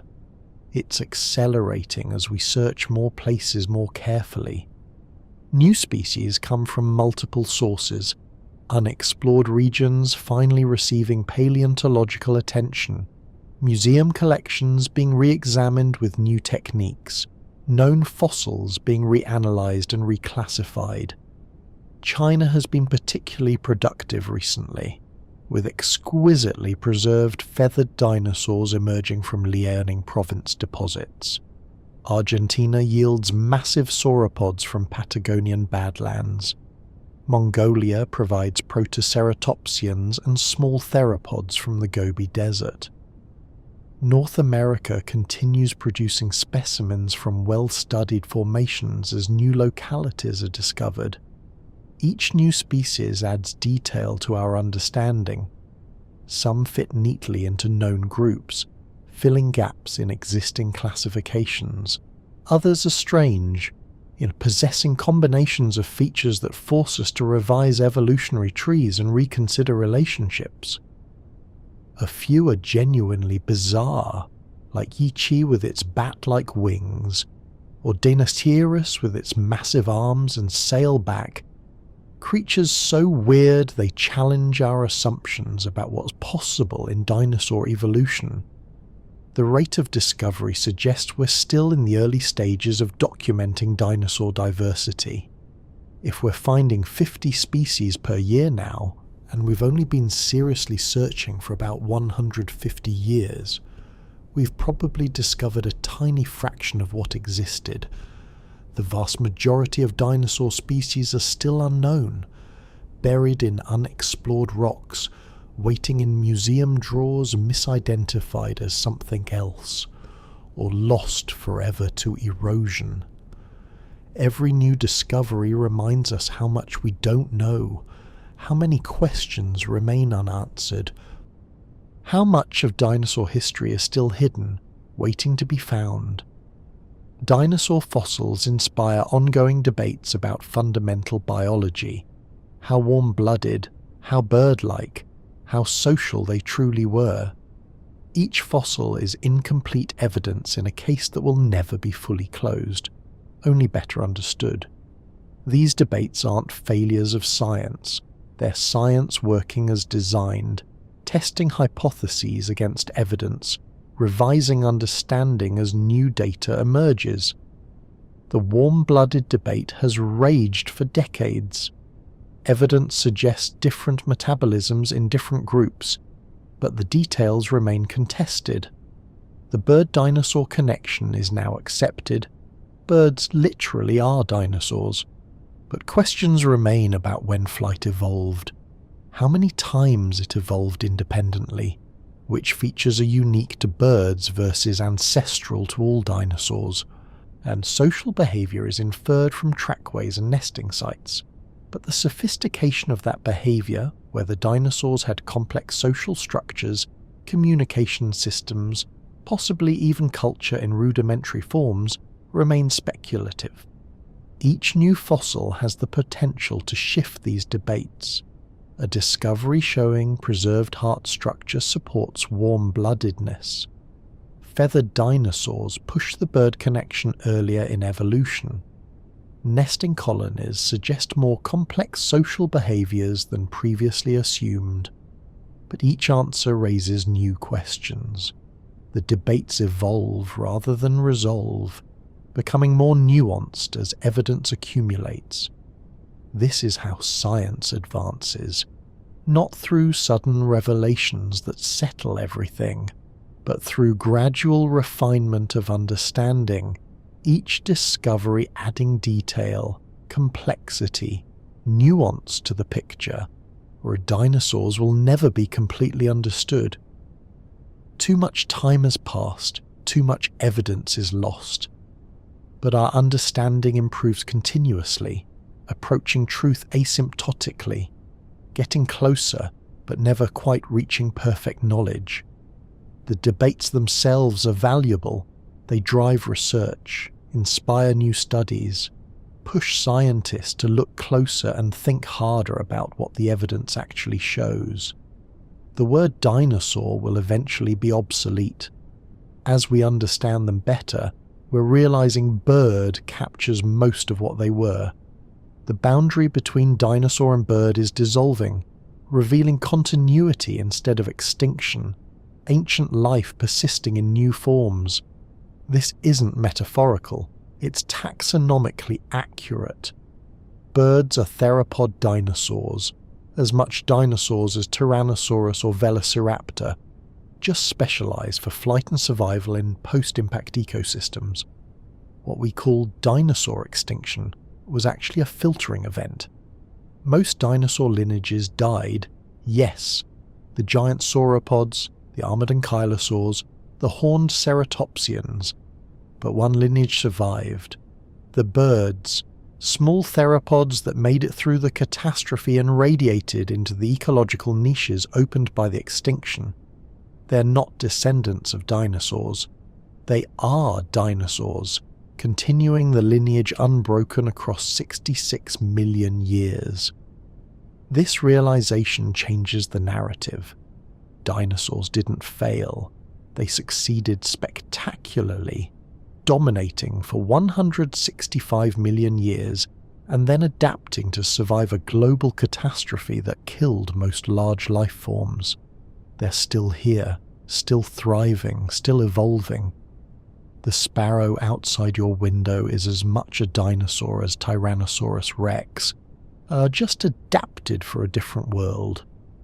Eventually, as this understanding permeates, we may stop distinguishing dinosaurs from birds. We'll recognize them as a single continuous lineage that happens to have some extinct branches and one surviving branch that flies. The age of dinosaurs never ended. It just changed form, the thunder lizards giving way to singing, flying descendants that conquered the skies while mammals claimed the ground. Look at a bird. Really look. You're seeing a dinosaur, alive and successful, a survivor of catastrophe, a link to ancient worlds. The dinosaurs aren't extinct. They're perched in your trees, teaching us that extinction is often incomplete, that life finds ways to persist, that the past is never fully gone, just transformed. And so we've travelled through deep time together, visiting 100 moments across 165 million years of dinosaur existence. We've seen them as they were, not monsters from mythology, but animals living real lives, experiencing pain and pleasure, raising young, competing for mates, adapting to changing worlds. We've watched them grow from eggs the size of grapes to creatures weighing 100 tons. We've seen them develop feathers and learn to fly, develop complex social behaviours, create sounds we can only imagine. The story of dinosaurs is ultimately the story of life itself, trying, failing, succeeding, adapting, persisting against odds. They ruled longer than any group of large animals before or since. They explored body plans and lifestyles we can barely reconstruct from fragments. They survived countless challenges across millions of years, only to be brought low by a random piece of rock falling from space at the wrong moment. And yet, even that wasn't quite the end. The smallest ones persisted, transforming over time into the birds that still surround us. Perhaps there's comfort in that. Nothing is permanent, not empires, not species, not even dynasties that last 165 million years. But nothing is completely lost either. The past shapes the present. The dinosaurs live on in their descendants, in the fossils that teach us humility and wonder, in the recognition that we're just the latest experiment in Earth's long laboratory of life. We too will pass, other forms will rise, the planet will continue its experiments, creating and destroying, testing variations, selecting for survival. Sleep well, knowing that you're part of this continuity, this unbroken chain of life stretching back billions of years. The dinosaurs had their time, we have ours. And in the grand span of Earth's history, both are brief moments, flickers of complexity in the long story of a planet that's still writing new chapters. Rest now.